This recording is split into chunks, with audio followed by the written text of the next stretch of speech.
Introduction. Adam Grant is the perfect person to have written this book. Adam has always been passionate about the science of human motivation, unraveling mysteries, and discovering the truths surrounding them. He is an optimist, a progressive thinker, and eager to share profound insights and advice with anyone, from inside their homes to their companies or communities, to make this world a better place. He is also a devoted friend and an inspiration who has given me confidence in myself, helping me understand how to effectively advocate for my ideas. Adam is one of the most influential people in my life. I believe that through these wonderful pages, he will also enlighten, inspire, and support you on your own journey. The Unveiler of Mysteries. It's often assumed that only a few people are born with innate creativity, while the majority rarely come up with unique ideas. Some are born to lead, while others are merely followers. Only a few can create real impact, while most cannot. Through this work, Adam shatters all these assumptions and proves that any of us can elevate our creative abilities. Adam reveals how to identify truly unique and actionable ideas. He also shares when to trust our own intuition and when to rely on others. He even shows us how to become better parents by nurturing creativity in children, and better managers by fostering original ideas instead of rigid, rule-based thinking. Through each page, I learned that great innovators don't necessarily need the deepest expertise, but rather the clearest foresight. I realized that success often doesn't come from being ahead of others, but from patiently waiting for the right moment to act. And I was astonished to hear the author say that procrastination can actually be a good thing. Anyone who has ever worked with me knows I absolutely detest last-minute work. For me, anything that can be done should be done immediately. Mark Zuckerberg and many others would surely be pleased if I could alleviate the constant pressure of pushing myself to finish everything early. But Adam thinks differently. He believes that the habit of procrastination can help me and my team achieve better results. Every day, we all encounter things we like and things that need to change. The first brings us joy. The second is the driving force behind our desire to change the world, to make it more ideal than we usually see it. But changing deeply ingrained behaviors and beliefs is not easy. We passively accept the status quo because changing reality seems almost impossible. But then we ask ourselves, can one swallow make a summer? And in our bravest moments we ask, could that person be me? Adam's powerful answer is yes. This book will prove that any of us can come up with the most brilliant ideas to improve our world. The Devoted Friend. I met Adam when his first book, Give and Take Asterisk, was making huge waves in Silicon Valley. I read it and immediately began quoting its content to anyone who would listen. Adam is not only a talented researcher, but also a gifted teacher and storyteller. He can explain complex ideas in a way that is incredibly simple and understandable. Later, my husband invited Adam to speak to his team at the company, and we went to dinner together. Adam in person was exactly like the person in his pages. His knowledge was as rich as an encyclopedia, and his positive energy radiated to everyone. Adam and I talked about how to use his research to shed light on the gender debate, and we began collaborating. From then on, we conducted research and wrote a series of works about women and work. Lean.org benefited greatly from his superior analysis and commitment to gender equality. Once a year, Facebook holds a global meeting for its team. In 2015, I invited Adam to be the keynote speaker. Everyone was incredibly impressed by his intellect and humor. Months later, people were still talking about Adam's profound insights and putting his advice into action. Over time, Adam and I became friends. When tragedy struck and my husband suddenly passed away, Adam acted like a true friend. He walked into my life during my worst time, just as he had tackled every other problem with his unique psychological insight and boundless generosity. When I thought I could never feel better, Adam flew across the country to see me just to explain the things I could do to rebuild my mindset. When I couldn't find a way to deal with a very heartbreaking situation, he helped me find answers I didn't think existed. When I needed a shoulder to cry on, Adam was always there for me. In the deepest sense of the word, a friend is someone who sees your potential more than you see in yourself. It's someone who helps you become the best version of yourself. The magic of this book is that Adam will become such a friend to the reader. He offers a wealth of advice on how to overcome doubt and fear, how to speak up and present ideas, and how to find allies in seemingly impossible places. He provides practical guidance on how to manage anxiety and anger, how to find strength in weakness, how to overcome obstacles, and how to give hope to others. This is one of the most important and captivating books I have ever read, full of astonishing and powerful ideas. This book will not only change how you see the world, but can also change your life. It can even inspire you to change the world itself. Sheryl Sandberg, CEO of Facebook and founder of Lean.org. Part 1. The 4 Students. 4 college students aim to revolutionize a small business, drowning in debt with broken eyeglasses. They rack their brains trying to earn money to replace their glasses. One of them had worn broken glasses for 5 years, using a paperclip to hold the frames together. Though an optometrist twice suggested new glasses, he didn't want to pay for expensive new lenses. Luxottica, the giant dominating the eyewear industry, held over 80% of the market share. To create affordable glasses, these students needed to take down that giant. Recently, seeing Zappos, the largest shoe retailer in the United States, change its business model by selling online, the young men wondered if they could apply a similar model to eyeglasses. Every time they pitched this idea to others, they were met with harsh criticism. No one buys glasses online. People need to get their eyes measured and try on glasses. True, Zappos succeeded with online shoe sales, but eyeglasses were different. People insisted, if this were a great idea, plenty of people would have done it before you. None of these students had a background in e-commerce or technology, let alone retail, fashion, or apparel in general. Despite being told their idea was crazy, they turned down attractive job offers to start their company.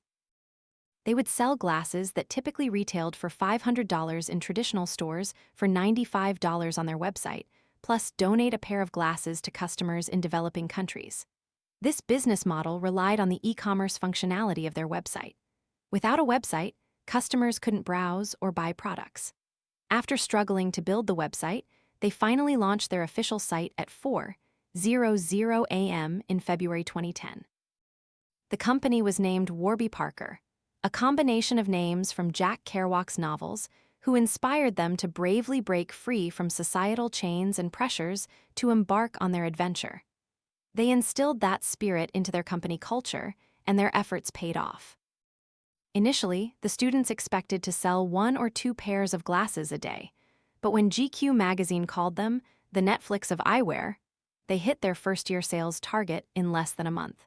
Sales were so rapid that they had a waiting list of 20,000 customers. It took them 9 months to restock enough inventory. Not long after, when Fast Company magazine released its list of the world's most innovative companies in 2015, Warby Parker was not only on the list, but held the top position. Previous leaders like Google, Nike, and Apple all had over 50,000 employees, while Warby Parker was a new startup with only 500 employees. In 5 years, these 4 student friends had built one of the leading fashion brands on the planet and donated over 1 million pairs of glasses to those in need. Annually, the company achieved $100 million in revenue and was valued at over $1 billion. The reluctant investor. Looking back to 2009, one of the company's founders pitched the online eyewear business idea to me and wanted me to invest in Warby Parker. But I refused. That was one of the worst financial decisions I ever made, and I needed to understand where I went wrong. I want to talk about the word original. As an adjective, original means the source or beginning of something, where it originates, arises, or transforms. As a noun, original refers to something unique, one of a kind, or a person who is attractively and interestingly different from others, someone capable of creating entirely new inventions or initiatives. Years ago, psychologists discovered 2 paths to achievement: conformity and originality. Conformity means following the majority or tradition and maintaining the status quo. Originality means venturing down less traveled paths with fresh ideas that challenge the status quo and make things better. Of course, nothing is entirely original. In a sense, all our ideas are influenced by what we learn from the world around us. We constantly borrow ideas, intentionally or unintentionally. We are also susceptible to unconscious plagiarism, accidentally remembering and making others' ideas our own.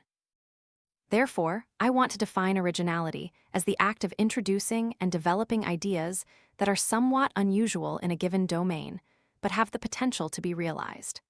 Novelty stems from creativity generating new and useful ideas, but it doesn't stop there.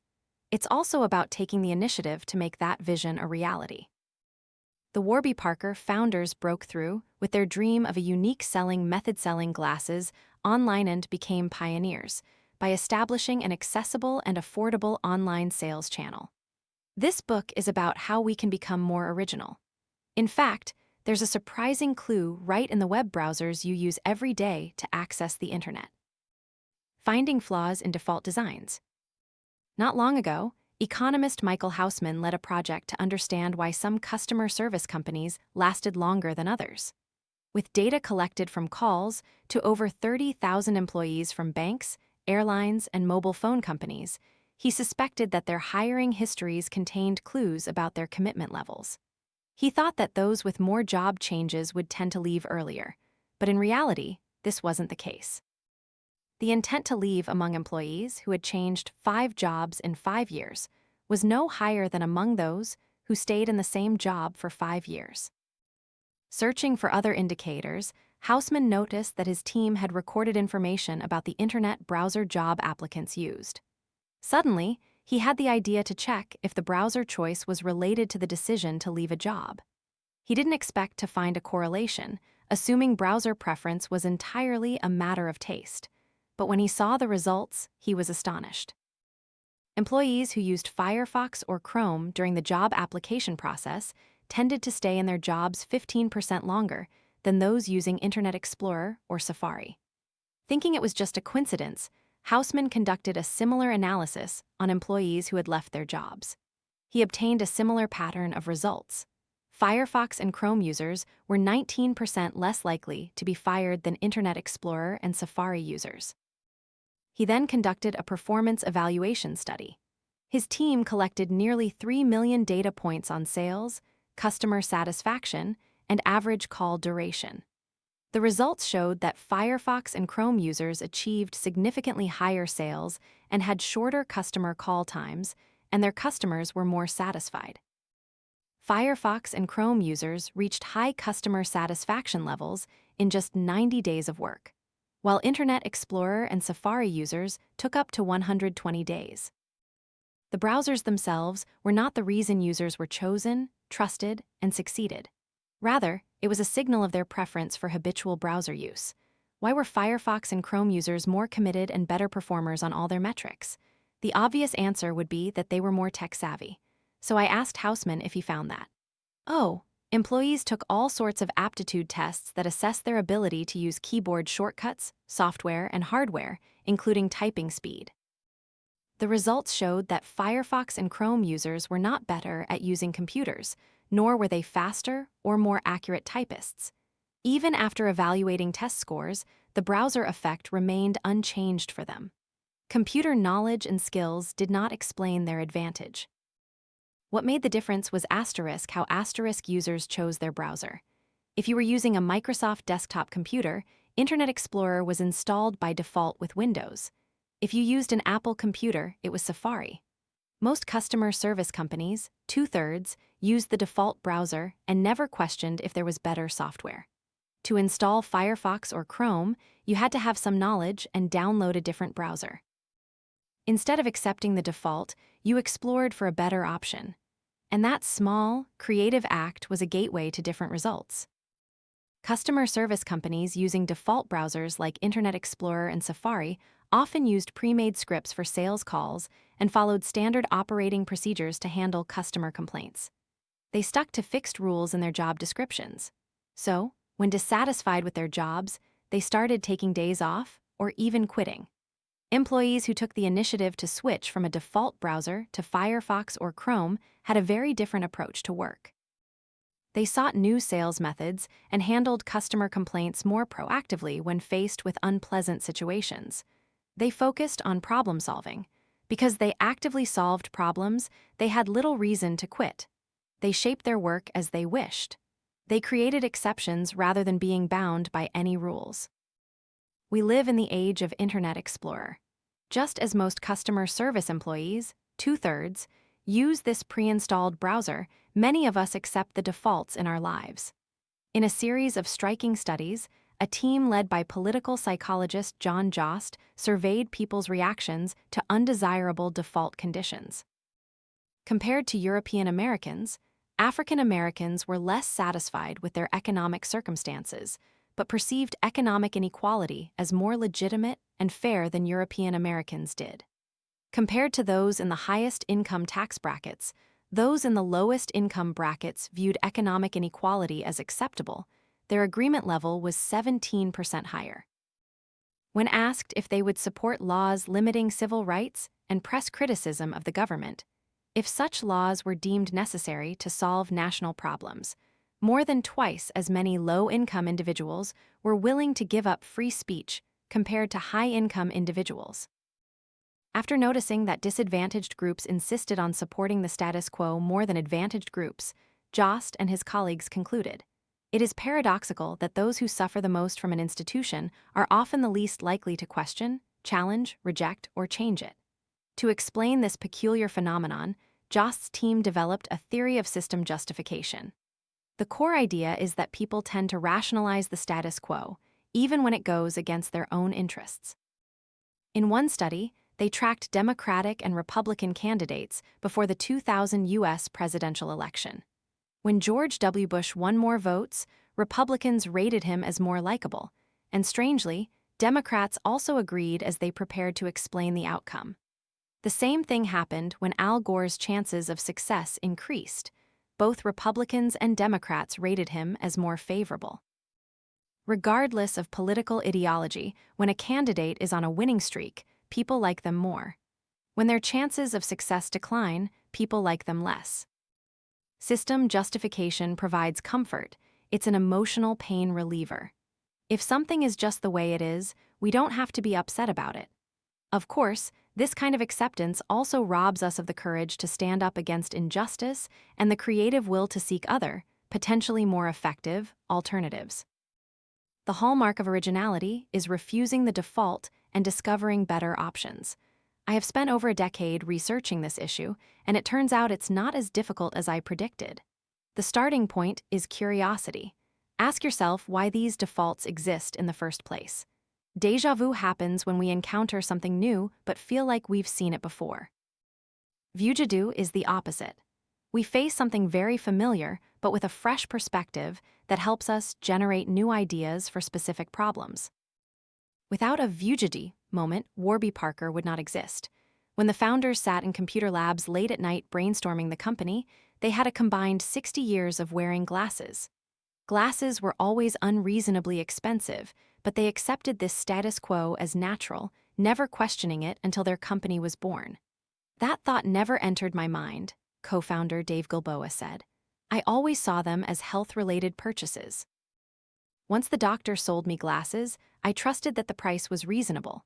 Until recently, while standing in line outside an Apple store to buy an iPhone, Dave suddenly found himself comparing the two products. Eyeglasses have been a familiar part of human life for almost 1,000 years, and they have changed little since his great-grandparents used them. For the first time, Dave wondered why a pair of glasses cost so much. Why was such a simple product more expensive than a complex, state-of-the-art smartphone? Anyone could ask such a question and find the same answer as the Warby Parker team. Once they questioned the unreasonable price, they began researching the eyewear industry and learned it was dominated by Luxottica, a European company that had raked in over $7 billion the previous year. Dave said, "We learned that Luxottica owns LensCrafters and Pearl Vision, Ray-Ban, and Oakley. They license sunglasses and prescription glasses for Chanel and Prada. Suddenly, it all made sense why those glasses were so expensive. The production cost couldn't drive the price up that high. Leveraging its monopoly, Luxottica priced products at 20 times their production cost. That default wasn't legitimate. It was a choice made by a group of people within the company, and this meant another group could make alternative choices. Dave suddenly understood the problem. We can make a difference. If we can control our own destiny, we can control our own prices. When we are curious about the boring defaults in this world, we begin to realize that most of them share the same social origin: human-made rules and systems. That realization gives us the courage to find ways to change them. Before women won the right to vote in the US, many of them had never considered this inequality, simply viewing it as natural. As historian Jean Baker noted, as women's suffrage grew stronger, an increasing number of women began to realize that customs, religious rules, and laws were actually human-made, and could therefore be reversed or changed. Two sides of ambition. The pressure to accept defaults often appears earlier than we think. If we consider individuals who leave their mark on the universe as adults, the first group to mention would be child prodigies. These geniuses could read by age 2, play Bach by 4, do math by 6, and speak 7 languages fluently by 8. Their classmates were envious, but their parents rejoiced as if they had won the lottery.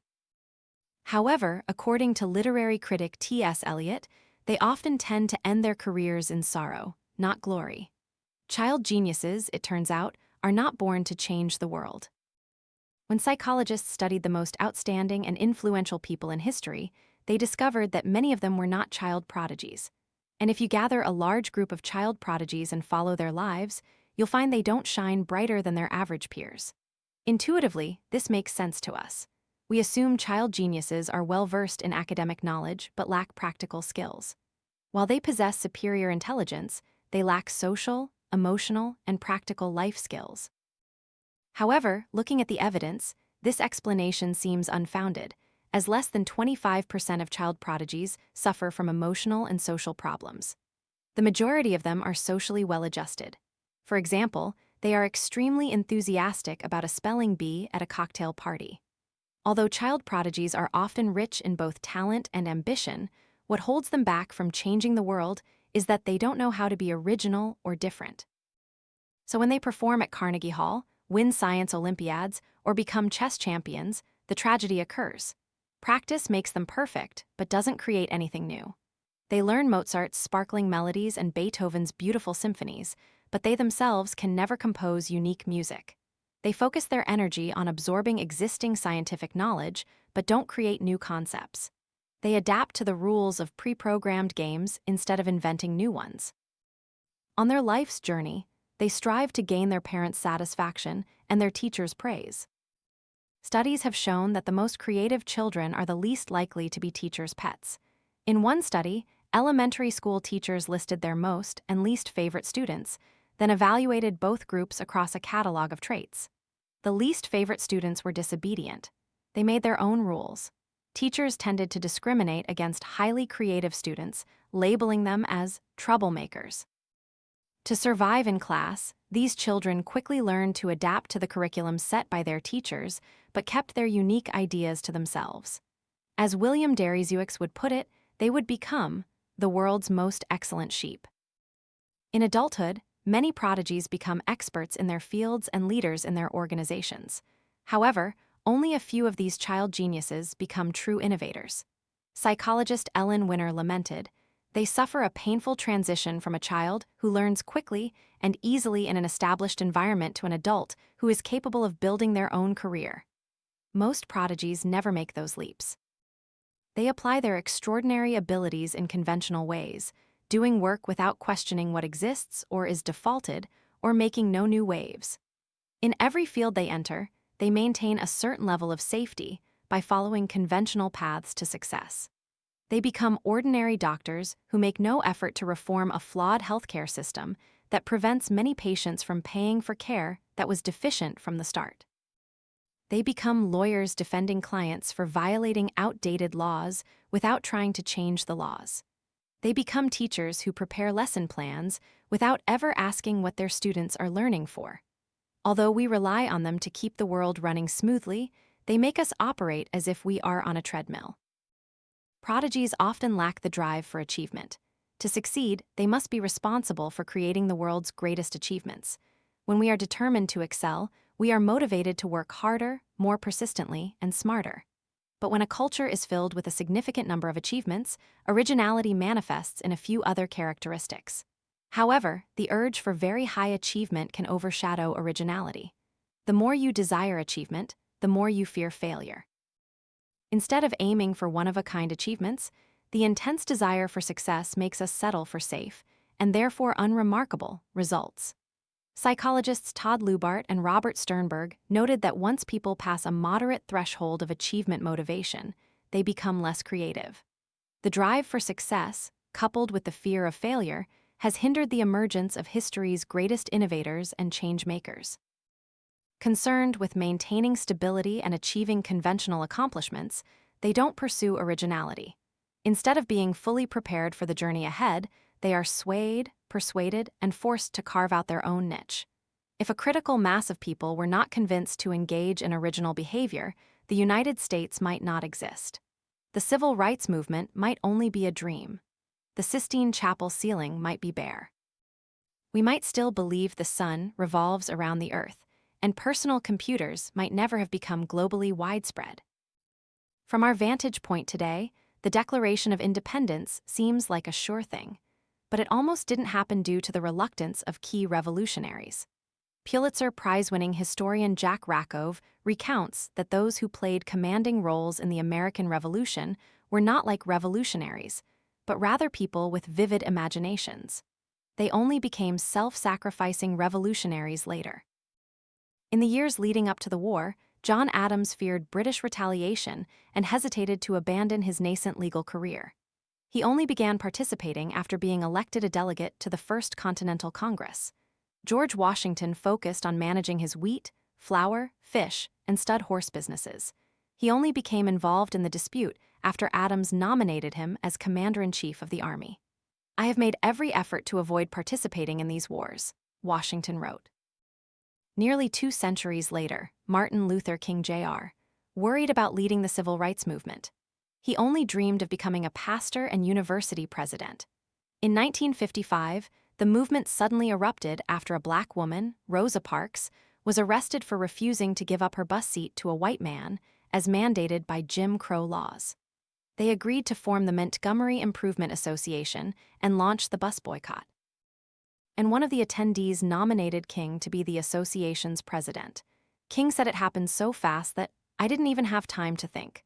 I think if I had time to think, I probably would have declined."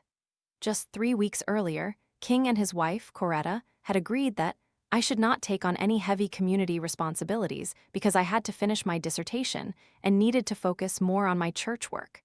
He was anonymously elected to lead the bus boycott. When faced with the task of speaking to the community that evening, he said, "I was genuinely gripped by fear." But King soon overcame those anxieties, and by 1963, his powerful voice helped unite a nation with a vision of freedom. But that only happened when a colleague of King's suggested that he deliver the concluding speech at the March on Washington and assembled a coalition of leaders to lobby for him. When Pope Julius II asked Michelangelo to paint a fresco on the Sistine Chapel ceiling, Michelangelo was uninterested because he considered himself a sculptor, not a painter, and found the work so suffocating that he fled to Florence. It took 2 years, and the Pope's persistence for Michelangelo to complete the painting. And astronomy stagnated for decades because Nicolaus Copernicus refused to publish his initial discovery that the Earth revolves around the sun. Fearing rejection and ridicule, he kept the secret for 22 years and only shared his findings with friends. Finally, a reputable cardinal learned of his work and wrote a letter encouraging Copernicus to publish it. Even then, Copernicus delayed for another 4 years. His masterpiece only saw the light of day a day after a young mathematics professor personally took charge of the matter, turning Copernicus's theory into a book and publishing it under his own name. Nearly half a century later, an angel investor suggested to Steve Jobs and Steve Wozniak that he would pour $250,000 into Apple in 1977, but with an ultimatum. Wozniak had to leave Hewlett-Packard. Wozniak refused. "I'll work my whole life for Hewlett-Packard. I really don't want to start my own company, I'm scared," he admitted. But Wozniak changed his mind after receiving encouragement from Steve Jobs and many friends and his parents. Can you imagine how many Wozniaks, Michelangelos, and Kings gave up pursuing, publicizing, or promoting original ideas because it wasn't their vision? While we may not all wish to start our own companies, create masterpieces, change Western thought, or lead a civil rights movement, we can certainly come up with ideas to improve our workplaces, schools, and communities. Sadly, many of us hesitate to act on these new ideas. According to the renowned economist Joseph Schumpeter, originality is an act of creative destruction. Advocating for new systems often requires breaking outdated ways of working and overcoming the fear of venturing into the unknown. Among nearly 1,000 scientists at the U.S. Food and Drug Administration, over 40% feared retaliation if they spoke out publicly about drug safety and food hygiene issues. Among over 40,000 employees at a technology company, half of them felt unsafe expressing dissenting opinions at work. When interviewing employees in consulting, financial services, media, pharmaceutical, and advertising companies, 85% chose to remain silent about their concerns rather than report them to their superiors. The last time you had an original idea, what did you do with it?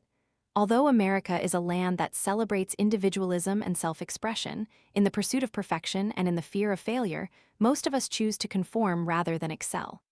Thomas Jefferson advised that regarding personal style, in matters of style, swim with the current, in matters of principle, stand like a rock. The pressure to be perfect makes us do the opposite. We express originality in superficial ways, wearing a bow tie, bright red shoes without daring to embrace the risks of true originality. When powerful ideas and core values come to mind, we censor ourselves. Renowned senior executive Melody Hobson said, "There's very little originality in life because people are afraid to speak up and afraid to stand out." So what habits help people move beyond superficial originality to true inner originality? The right thing. To be original, you need to take breakthrough risks. This belief is so ingrained in our cultural spirit that we rarely stop to think about it.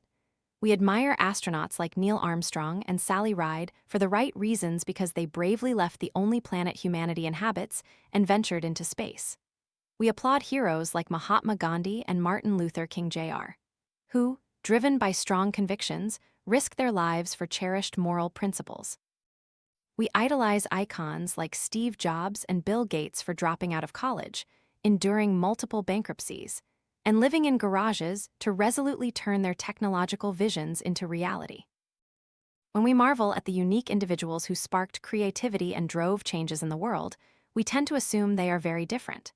It's like assuming some people are lucky enough to be born with genetic mutations that make them resistant to cancer, obesity, and HIV.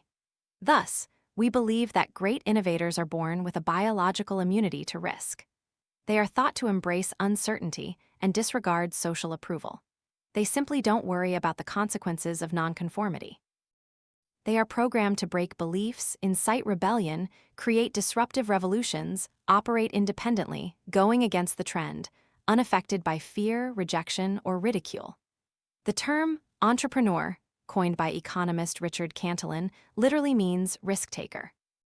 When we read the story of Warby Parker's rapid rise, this issue becomes clearer than ever. Like all great innovators, this quartet changed the world because they were willing to take a leap of faith. After all, if you don't jump over the fence, you can't get into the house, right?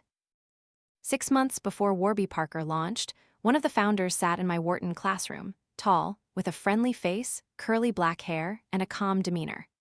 Neil Blumenthal achieved these feats because everything he did came from a nonprofit purpose. He genuinely yearned to create a better world. When he presented the company's idea to me, like many skeptics, I told him it was an interesting idea, but it was hard to imagine people ordering glasses online. As a skeptical consumer, I knew it would take an extraordinary effort to build a company from scratch.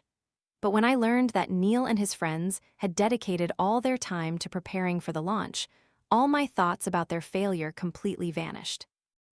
My first objection against them was when I talked to Neil. If they truly believed in Warby Parker's success, they should have dropped out of school to dedicate all their time to making the idea a reality. Neil replied, "We wanted to hedge our bets. We weren't sure if it was a good idea, and there were no signs of success. So, we spent all our free time during our college years researching it." We were 4 friends before we started, and we agreed that frank work communication was more important than success. But by summer, they were allowed to focus full-time on the business. "What about the other 3?" Neil admitted. "We all took internships. I went into consulting, Andy into venture capital, and Dave into healthcare." Due to limited time and divided focus, they still hadn't completed the company website, and it took them 6 months to agree on a company name. At 2 points, I showed them a second yellow card of skepticism. However, before completely refusing to join the project, I remembered they were all graduating at the end of the year. That meant they could finally dedicate all their time and work together on this business venture. Neil changed his view. Yes, but that's not necessary. We remain neutral. Only if this project didn't work would we accept full-time jobs after graduation. Jeffrey did the same. And to ensure he had many options, Dave did 2 different internships over the summer and told his employers he might return to work later. My third objection, they backed down, and so did I. I became a professor because I'm passionate about exploring new ideas, sharing knowledge, and teaching future generations of students. But in my most authentic moments, I also yearn to break out of the comfort zone of my current job. I never had the confidence to start a business in my 20s. If I had the chance, I would definitely have stayed in school and taken a job related to my background. When I compared Warby Parker's path to the image of successful entrepreneurs in my mind, they didn't match. Neil and his associates lacked the courage to embark on that path with a burning conviction, making me doubt their belief and commitment. They weren't serious enough about becoming successful entrepreneurs. They weren't risky enough for a fight. In my mind, they would fail because they played it too safe instead of fully betting on the project. But in reality, this was precisely why they succeeded. I want to debunk the imaginary notion that originality requires extreme risk-taking and convince you that true originality goes far beyond what we perceive. In every field, from business to politics to science and art, those who drive the world forward with their unique ideas are rarely models of unwavering conviction and commitment. When they challenge tradition and the status quo, they project boldness and self-confidence externally. But peel away that veneer, and the truth is they too wrestle with fear, internal conflict, and self-doubt. We see them as initiators, but their efforts are often spurred and sometimes coerced by others. And the more they appear to embrace risk, the more they actually seek to avoid it. In an interesting study, 2 management researchers, Joseph Raffi and G.F. Sorensen, posed a simple question. When starting a business, should you keep or quit your day job? From 1994 to 2018, they tracked a nationwide survey group of over 5,000 Americans in their 20s, 30s, 40s, and 50s who had become entrepreneurs. The results showed that whether they kept or quit their day jobs, these founders were not driven by financial needs. Individuals with high household incomes or high salaries were less likely to quit their jobs to become full-time entrepreneurs. A survey found that the riskiest people are those who take risks with the highest confidence. Entrepreneurs who remained neutral by starting a business while keeping their day jobs were those who resisted risk and self-uncertainty. If you think like most people, you would predict a clear advantage for those who take risks with the highest confidence. However, the study showed precisely the opposite. Entrepreneurs who kept their day jobs had a 33% lower failure rate than those who quit entirely to focus on their startups. If you are risk-averse but doubt the feasibility of your idea, put off starting your business. If you are a wild gambler, starting a business will be much more precarious. Like the leadership of Warby Parker, the entrepreneurs whose companies topped Fast Company's recent list of most innovative companies kept their day jobs even after their companies launched. Former track star Phil Knight began selling running shoes out of the trunk of his car in 1964, but kept his accounting job until 1969. After inventing the first Apple computer, Steve Wozniak teamed up with Steve Jobs to form a company in 1976, but he continued to work full-time at Hewlett-Packard until 1977. And although Google founders Larry Page and Sergey Brin found a way to significantly improve internet search engines in 1996, they did not abandon their graduate studies at Stanford until 1998. Page said, "We almost didn't start Google because we were so worried about dropping out of our PhD program." In 1997, fearing that their fledgling search engine would distract them from their research, they tried to sell Google for less than $2 million in cash and stock. Fortunately, potential buyers rejected the offer. The habit of keeping a day job isn't limited to business success.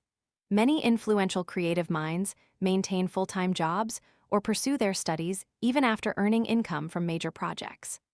Ava DuVernay, director of Selma produced her first 3 films while still working as a journalist. She only pursued filmmaking full-time after making films for 4 years and winning numerous awards.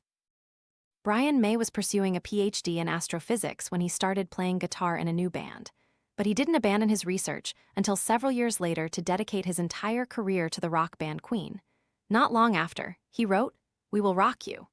Grammy-winning artist John Legend released his first album in 2004, but continued working as a management consultant until 2002. He still prepared PowerPoint presentations by day and performed at night. Horror writer Stephen King was a teacher, janitor, and gas station attendant for 7 years after writing his first story. He only quit after his debut novel, Carrie *, was published for a year. Scott Adams, creator of the humorous comic strip Dilbert*, worked at Pacific Bell for 7 years after his first comic strip gained significant popularity. Why do all these prominent figures of originality maintain safety in their careers instead of taking risks like stock portfolios? Half a century ago, psychologist Clyde Coombs at the University of Michigan developed a groundbreaking theory of risk. In the stock market, if you plan to enter a risky investment, you protect yourself by maintaining safety in other investments. Coombs suggested that in everyday life, successful people deal with risk in a similar way, through balancing portfolios. When we take risks in one area, we generally tend to compensate for those risks by being more cautious in other areas. If you're going to bet a lot of money on one hand, you'll drive slower on the way to the casino. The risk portfolio explains why we often become original in one area while being quite conventional in other areas of life. Baseball executive branch Rickey signed Jackie Robinson to his team, breaking the color barrier, but refused to attend baseball games on Sundays, avoided profanity, and abstained from alcohol. T.S. Eliot's career-defining work, The Waste Land *, is hailed as one of the most influential poems of the 20th century. But after its publication in 1922, Eliot continued his work at a London bank until 1925 because he refused to take professional risks. Novelist Aldous Huxley noted after a visit to Eliot's office, "Eliot is the most brilliant of all the bank clerks here." When he officially left his banking job, Eliot still didn't abandon his day job. He spent the next 40 years working for a publisher to secure his livelihood. On the other hand, he continued to write poetry. Polaroid founder Edwin Land once remarked, "No one can be original in one area without having emotional and social stability in all other areas." But does a day job distract us from doing our most original work? The common view is that creative achievements cannot flourish without intense focus of time and energy, and companies cannot thrive without strong efforts. These assumptions underestimate the core benefit of a balanced risk system. The need for safety in one area can provide the freedom to be original in another. By having a solid financial base, we can escape the pressure to publish immature books, sell mediocre artwork, or launch untested business models. When Pierre Omidyar built eBay, it was simply a hobby. He continued working as a programmer for the next 9 months and only quit when he earned more income from eBay. Excellent entrepreneurs are not risk maximizers. Linda Rottenberg, co-founder and CEO of Endeavor, realized this based on decades of experience coaching the world's biggest entrepreneurs. They take the risk out of risk-taking. Managing a balanced risk portfolio doesn't mean perpetually hovering in the middle by taking moderate risks. Instead, original success involves taking maximum risks in one area and being more cautious in others. At 27, Sarah Blakely conceived the idea for form-fitting capri pants. She took a huge risk by investing all her $5,000 savings.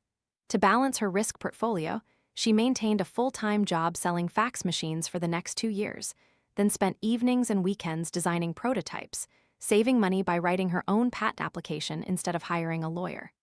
Finally, after founding Spanx, she became the world's youngest self-made female billionaire. A century earlier, Henry Ford began building his automotive empire while still working as chief engineer for Thomas Edison. The job gave him the necessary security to experiment with new automobile inventions.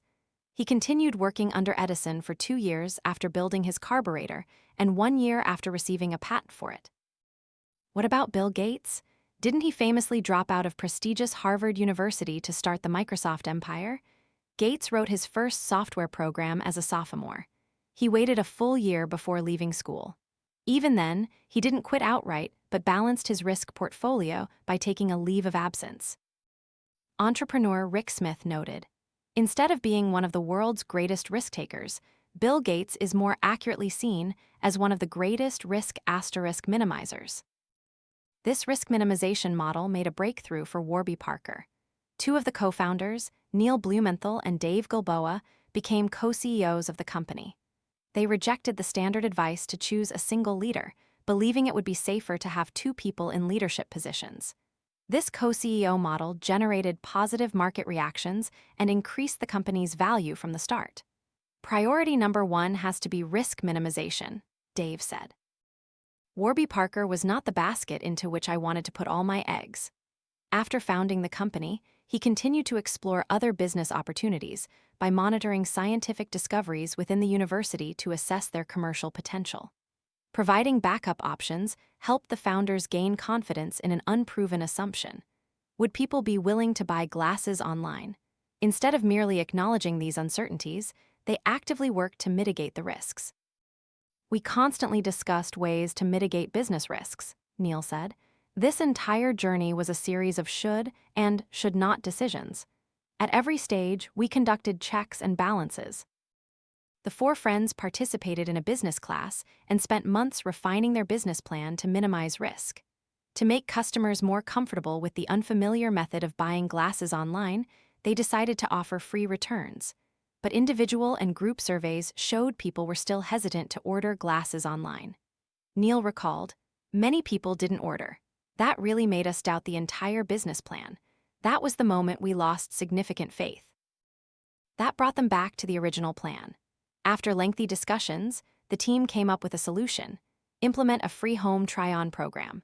Customers could order frame samples without any financial commitment, simply returning them if they didn't like them.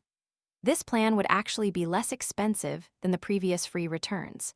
If a customer previously bought frames with lenses and then returned them, Warby Parker would lose a lot of money because lenses were custom designed for each frame.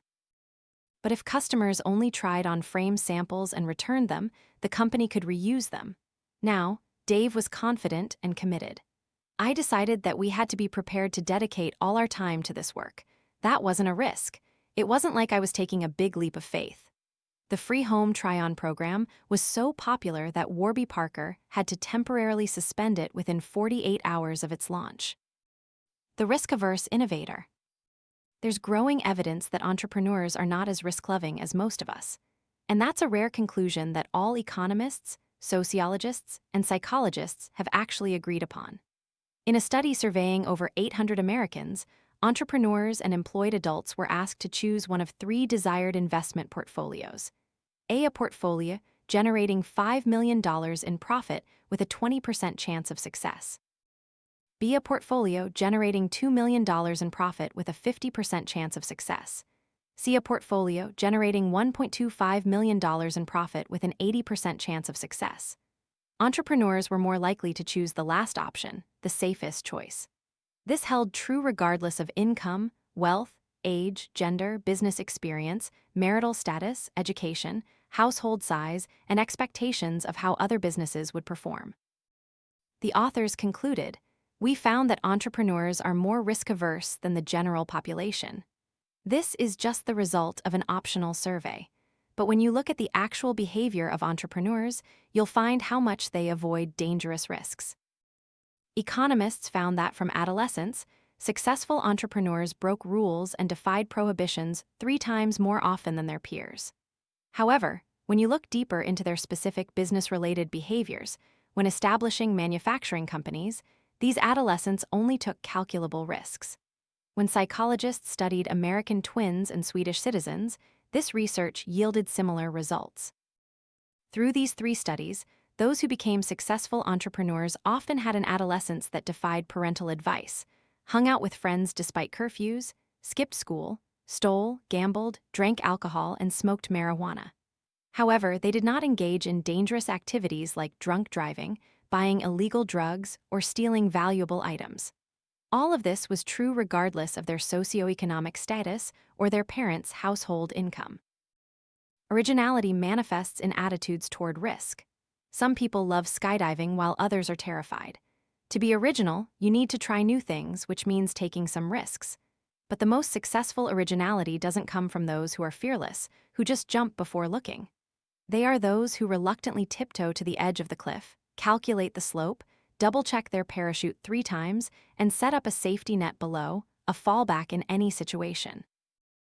As Malcolm Gladwell wrote in The New Yorker, many entrepreneurs take risks, but most of them fail.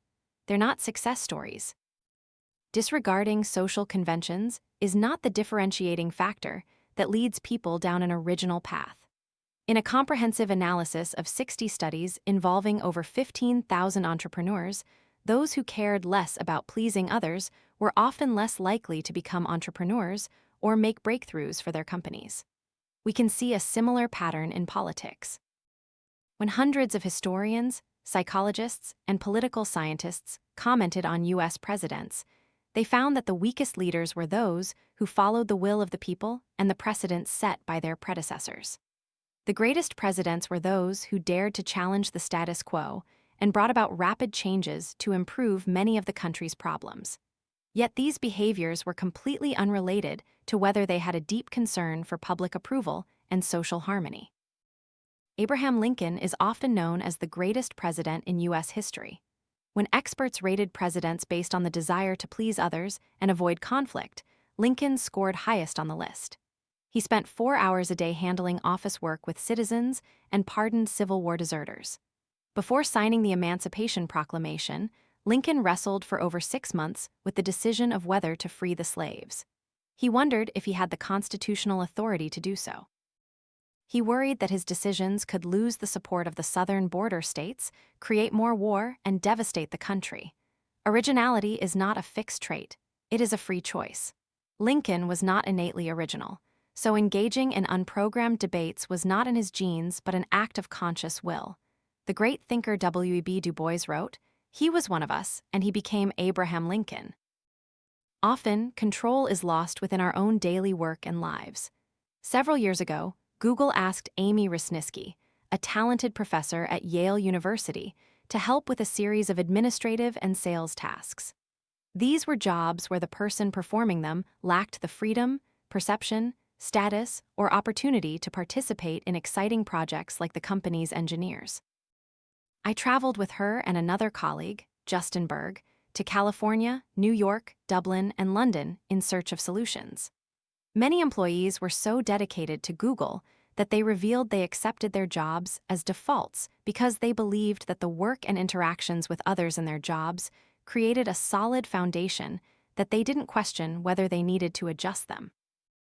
To unlock that mindset, we collaborated with Jennifer Kurkowski and Brian Well, 2 innovators behind Google's people analytics work. We designed a workshop for hundreds of employees, hoping to share that work is not a static sculpture, but a flexible assembly block. We provided examples of people who became architects of their own jobs, customizing their tasks and relationships to better fit their interests, skills, and values. Like an artistic salesperson who volunteered to design a new logo, and a financial analyst who communicated with clients via video chat instead of email. Ultimately, they looked at their familiar work in an entirely new light. Vujita, facing the familiar in a new perspective. They offered new and more ideal ways of looking at their roles while remaining grounded in reality. Managers and colleagues evaluated each employee's performance and happiness before the workshop, then weeks and months later. The entire experience lasted only 90 minutes, so we weren't sure if it would make any difference. However, after 6 weeks, Google employees randomly selected to express their thoughts about their jobs showed signs of happiness and improved work performance. After considering ways to adjust their work, they immediately acted to improve it. Employees in the control group who did not attend the workshops showed no changes in happiness or performance. When we added an element to encourage employees to view their skills and work more flexibly, the results lasted at least 6 months. Instead of just using their existing abilities, they initiated developing new capabilities to create creative and personalized work. As a result, they were 70% more likely to be promoted or transferred to desirable new roles than their colleagues. By refusing to stick to default jobs and skills, they became happier and more effective, upgrading themselves to better fit new roles and gradually realizing and overcoming their limitations. After revealing that originality achieves success often by questioning the defaults in life and balancing a risk portfolio, the rest of this book will present how to narrow the gap between perception and action. When you have a new idea, how do you fight to turn it into a result? As an organizational psychologist at Wharton, I have spent over a decade researching originality in a range of established systems, from tech companies and banks to schools, hospitals, and government offices. I have also found some cases that exemplify the extraordinary originality of this era and want to share the stories of these wise individuals so that each of us can become more original without harming our relationships, reputations, and careers. I hope these findings will help you develop the courage and strategy to pursue originality, providing the leadership knowledge needed to create a culture of originality in your teams and organizations.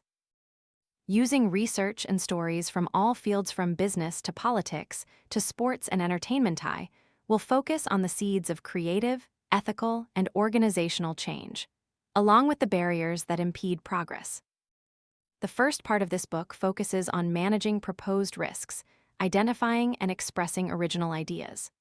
By definition, new ideas are full of uncertainty, and strong evidence describes how we hone our skills in separating the wheat from the chaff to avoid the risks of betting on bad ideas and overlooking good ones. Once you've conceived a potential idea, the next step is to present its effectiveness. I'll share some best practices to clarify how you choose your messages and which people you need to consult to be heard more and criticized less. Throughout the journey, you'll discover why the most popular TV show of all time was almost canceled, why an entrepreneur shared his startup story by highlighting reasons no one should invest in them, how a CIA analyst convinced her intelligence community to stop being so secretive, and how a woman 3 levels below at Apple challenged Steve Jobs and won. The second part of the book addresses choices aimed at achieving originality. I'll start with timing. Be cautious about being a pioneer, as acting early often carries more risks. Surprisingly, some of the greatest creative achievements and history-changing innovations stemmed from procrastination. The tendency to delay and postpone helped entrepreneurs build long-lasting companies, leaders pioneer transformative efforts, and innovators maintain their originality. Then I'll return to the challenges of coalition building, exploring how to increase support for an original idea and minimize the risk of rejection. The unsung heroes of the women's suffrage movement will illustrate why enemies make better allies than frenemies, and how shared values can be divisive rather than unifying. A founder who hid his company's mission from employees and a Hollywood director who adapted Disney cartoons will demonstrate how to recruit collaborators by balancing idealism with pragmatism and blending the familiar with the new. The third part of the book concerns unlocking and sustaining originality in both life and work. I will explore how to nurture originality in children, explaining how parents, siblings, and role models shape children's rebellious tendencies. You'll learn why the home run trots, the number of home runs professional baseball players hit, correlate with their birth order. America's greatest comedians share common family backgrounds. Those who risked their lives to carry out brave rescues during the Holocaust were often disciplined rigorously by their parents.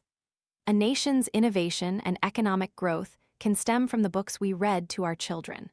From there, I will examine why some cultures worship tradition and how leaders encourage dissenting opinions, allowing originality and difference to flourish.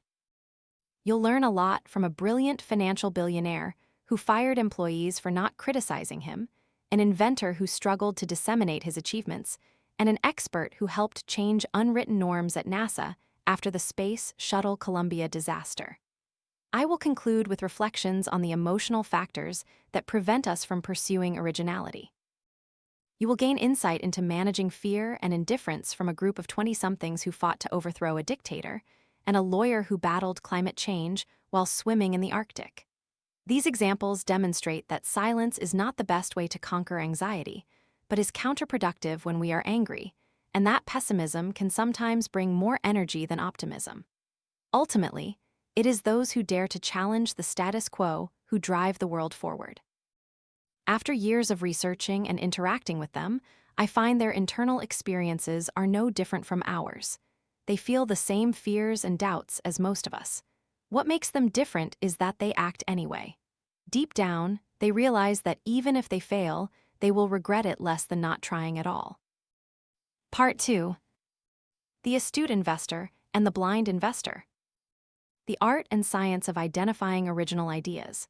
At the turn of the century, an invention took Silicon Valley by storm. Steve Jobs called it the greatest piece of technology since the personal computer. Thrilled by the invention, Jobs offered to invest $63 million for a 10% stake in the company.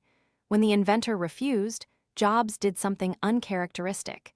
He offered free consultation to the inventor for the next 6 months. Amazon founder Jeff Bezos reviewed the product and was immediately captivated. "You have a revolutionary product. You won't have any problem selling this invention." Legendary investor John Doerr, who successfully backed Google and many other startups, poured $80 million into the venture. He predicted it would be the fastest company to reach $1 billion and more influential than the internet itself. The inventor himself was described as a modern-day Thomas Edison, possessing a remarkable list of groundbreaking inventions. His portable kidney dialysis machine was voted Medical Product of the Year. His portable infusion pump reduced patient hospital stays. And his coronary stent invention was used to open Vice President Dick Cheney's heart. He had accumulated hundreds of patents and received America's highest honor in invention, the National Medal of Technology and Innovation, from President Bill Clinton. The inventor predicted that within 1 year, sales of his latest product would reach 10,000 units per week. However, 6 years later, they had sold a total of only about 30,000 units. Over a decade passed, and the company was still not profitable. Though hailed as a product that would profoundly change people and cities, to this day it is only used in niche markets. That product was the Segway, a self-balancing personal two-wheeled transporter. Time magazine called it one of the decade's 10 biggest failed gadgets. Doerr admitted in 2013, "Segway was a flat-out failure of an investment. I was wrong in some of my rather bold predictions about Segway." Why did such knowledgeable business minds miss the signs of failure? Several years earlier, 2 comedians produced a 90-minute TV special together. Lacking experience in writing TV programs and quickly running out of resources, they pivoted to the idea of a weekly 30-minute show. When they submitted the script, most networks disliked or rejected it. One of the actors in the show described it as a fun mess. They filmed a test episode for an audience review. 100 audience members gathered in Los Angeles to discuss the show's strengths and weaknesses. They dismissed and deemed the show a dismal failure. One audience member bluntly declared, "He's just a loser. Who wants to watch him perform?" After the show was screened for about 600 other audience members in 4 different cities, the summary report was as follows. No audience member was eager to watch this show again. The performance was rated as too weak. Subsequent pilot episodes aired and, as predicted, made no impact. Through the show's effect and negative audience reviews, the show was truly in trouble, but one network encouraged the filmmakers to make 4 more episodes. The show didn't air live until almost a year after the pilot. And once again, they failed to attract enthusiastic supporters. At the last minute, the network arranged to air half of this episode as a replacement for a canceled show. But then, one of the writers thought about giving up.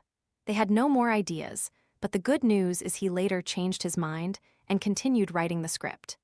In the decades that followed, the show became a dominant fixture on the Nielsen ratings and generated over $1 billion in revenue. The show became the most popular television series in America and was honored by TV Guide as the greatest show of all time.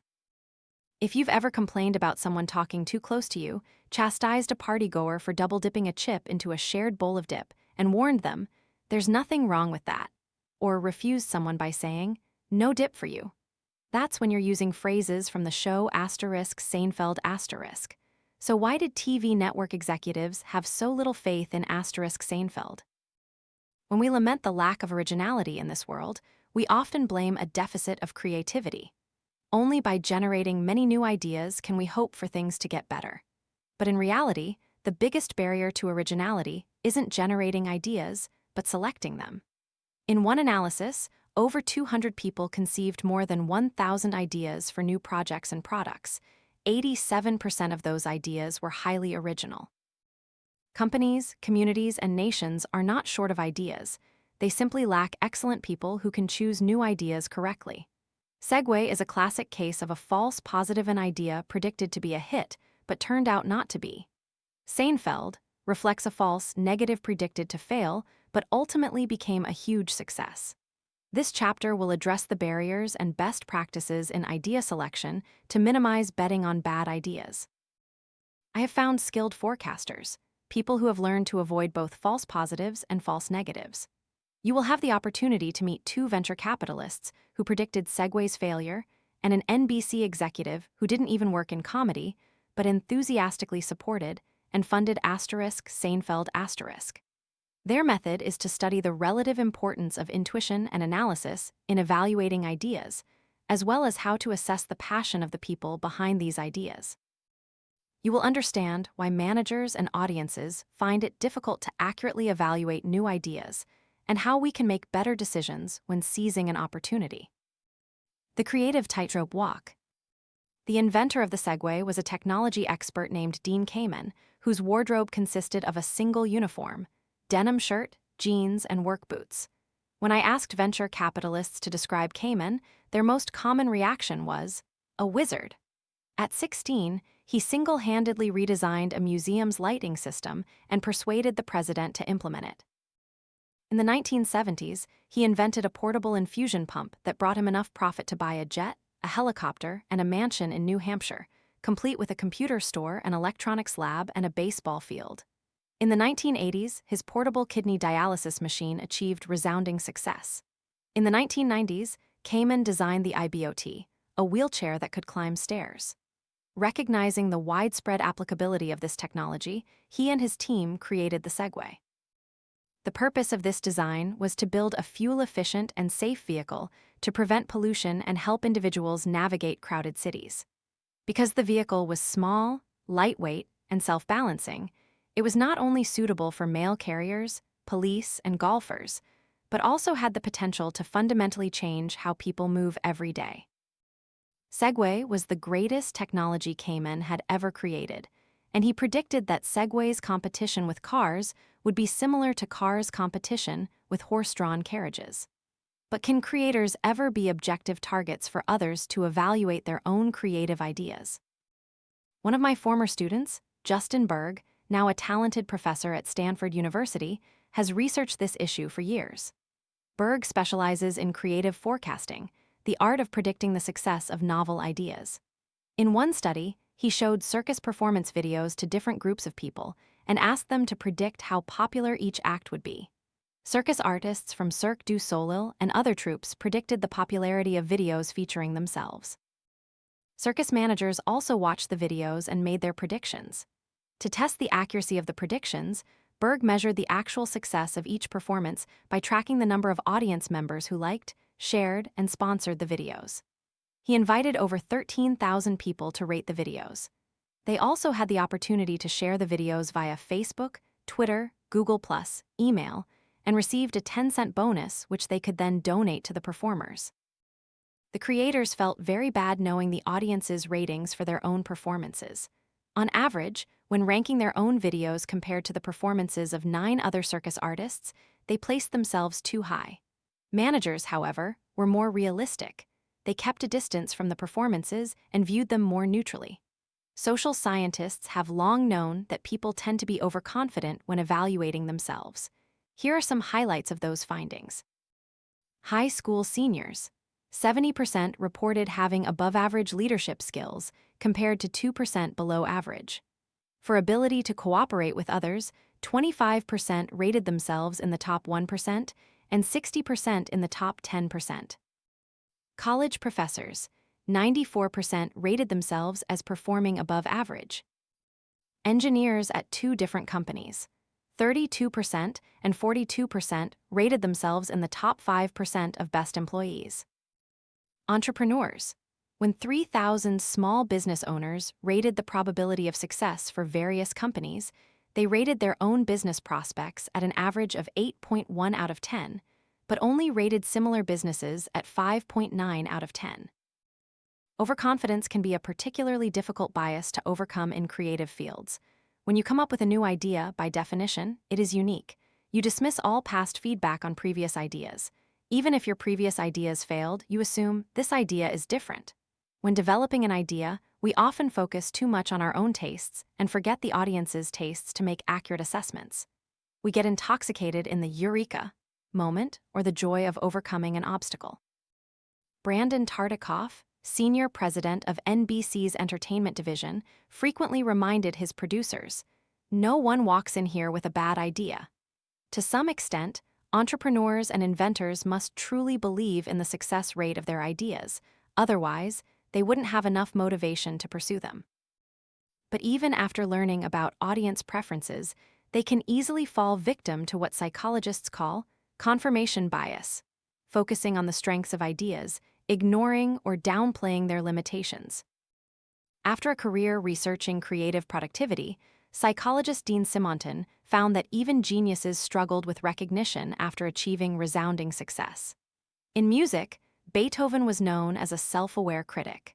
However, as Simonton noted, Beethoven's favorite symphonies, sonatas, and string quartets are not the ones most frequently performed and recorded by posterity. In one analysis, psychologist Aaron Cosby meticulously studied letters in which Beethoven evaluated 70 of his works and compared them with professional critics' assessments of these works. Of the 70 works, Beethoven confirmed 15 were false positives, expected to be great but turned out to be less successful, and 8 were false negatives, criticized but became excellent. This 33% error rate occurred despite the fact that Beethoven made many of his evaluations after receiving audience feedback. If creators knew when they were on the path to creating masterpieces, their work would only move forward. They would stop trying to generate ideas once they knew they had succeeded. But over time, Simonton found that they would return to and repeat what they had discarded prematurely. In Beethoven's most famous work, the Fifth Symphony, he discarded the end of the first movement because he found it too short and only reused it later. If Beethoven could distinguish a brilliant detail from an ordinary one, he would immediately have known this piece of music would be a success. When Picasso painted his famous asterisk Guernica in protest of fascism, he created 79 different versions. Many of these were based on his initial sketches, not later variations. The later sketches proved themselves to be dead ends, which the artist didn't know while creating. Simonton explained, if Picasso could evaluate his creations as he painted them, he would have more energy and use it for subsequent drawings. But in reality, he often became colder and more bored. To find a prince, you must kiss many frogs. If originality isn't about reliable assessments of idea quality, how do we maximize our chances of creating a masterpiece? Simonton found that creative geniuses, on average, don't produce higher quality in their field than their peers. They simply produce a greater volume of work, giving them more changes and a higher chance of being original. Simonton recorded that the probability of generating an influential or successful idea is a positive function of the total number of ideas generated. Look at Shakespeare. Most of us are familiar with his small number of classics, forgetting that over 2 decades he wrote 37 plays and 154 sonnets. Simonton tracked Shakespeare's popular plays, measuring how often they were performed and praised by experts and critics. Within 5 years, Shakespeare wrote 3 of his 5 most famous works, Macbeth *, King Lear *, and Othello *. He also produced mediocre works like Timon of Athens and All's Well That Ends Well, both ranked among his worst plays and heavily criticized for lacking refined language, incomplete plots, and underdeveloped characters. In every field, even the most renowned creators often produce a large number of technically good products that are not highly regarded by experts and customers. When the London Symphony Orchestra selected the 50 greatest classical music pieces, it included 6 by Mozart, 5 by Beethoven, and 3 by Bach. To create their very few masterpieces, Mozart composed over 600 works before his death at 35. Beethoven composed 650 works throughout his life, and Bach wrote over 1,000. In a study of over 15,000 classical music pieces, the more works a composer wrote within a 5-year period, the higher their chances of creating successful works. Picasso's artistic career included over 1,800 paintings, 1,200 sculptures, 2,800 ceramic pieces, and 12,000 drawings, not counting prints, floor coverings, and embroidery. Yet only a small fraction of these received public acclaim. In poetry, when we read Maya Angelou's classic poem, Still I Rise, we tend to forget that she wrote 165 other poems. We remember the moving memoir I Know Why the Caged Bird Sings Asterisk, but pay less attention to her 6 other autobiographies. In science, Einstein wrote sketches of general and special relativity that changed physics, but many of his 248 published works had very little impact. Ira Glass, producer of This American Life and the podcast serial Asterisk, said, "If you want to be original, the most important thing is to make a lot of work. Produce a huge volume of work." Across fields, Simonton also noted that those who write the most are not only the most original, but also create their most original works during their most prolific periods. In his 30s and 35s, Edison pioneered the invention of the light bulb, phonograph, and carbon telephone. But during that time, he filed over 100 patents for various other inventions, such as the electric stencil pen, fruit preservation techniques, using magnets to extract iron ore, and designing terrifying talking dolls. Periods with the smallest products also saw the greatest works. Simonton noted, despite having 1,093 patents, the number of Edison's achievements considered most creative can probably be counted on one's fingers. Assuming a balance between quantity and quality, if you want to create a better product, you should do less. But this turns out to be wrong. In reality, when it comes to generating ideas, quantity is the best predictor of quality. Robert Sutton, a professor at Stanford University, noted that original thinkers will come up with many bizarre ideas, dead ends, and complete failures. But those costs are completely worth it because they generate a large number of ideas, especially novel ones. Many people fail to achieve originality because they generate too few ideas and then obsess over perfecting them. At Upworthy, a company that specializes in making quality content go viral, 2 different employees wrote headlines for a video about monkeys' reactions to cucumber or grape rewards. 8,000 people watched the video with the headline, "Remember Planet of the Apes." It's closer to reality than you think.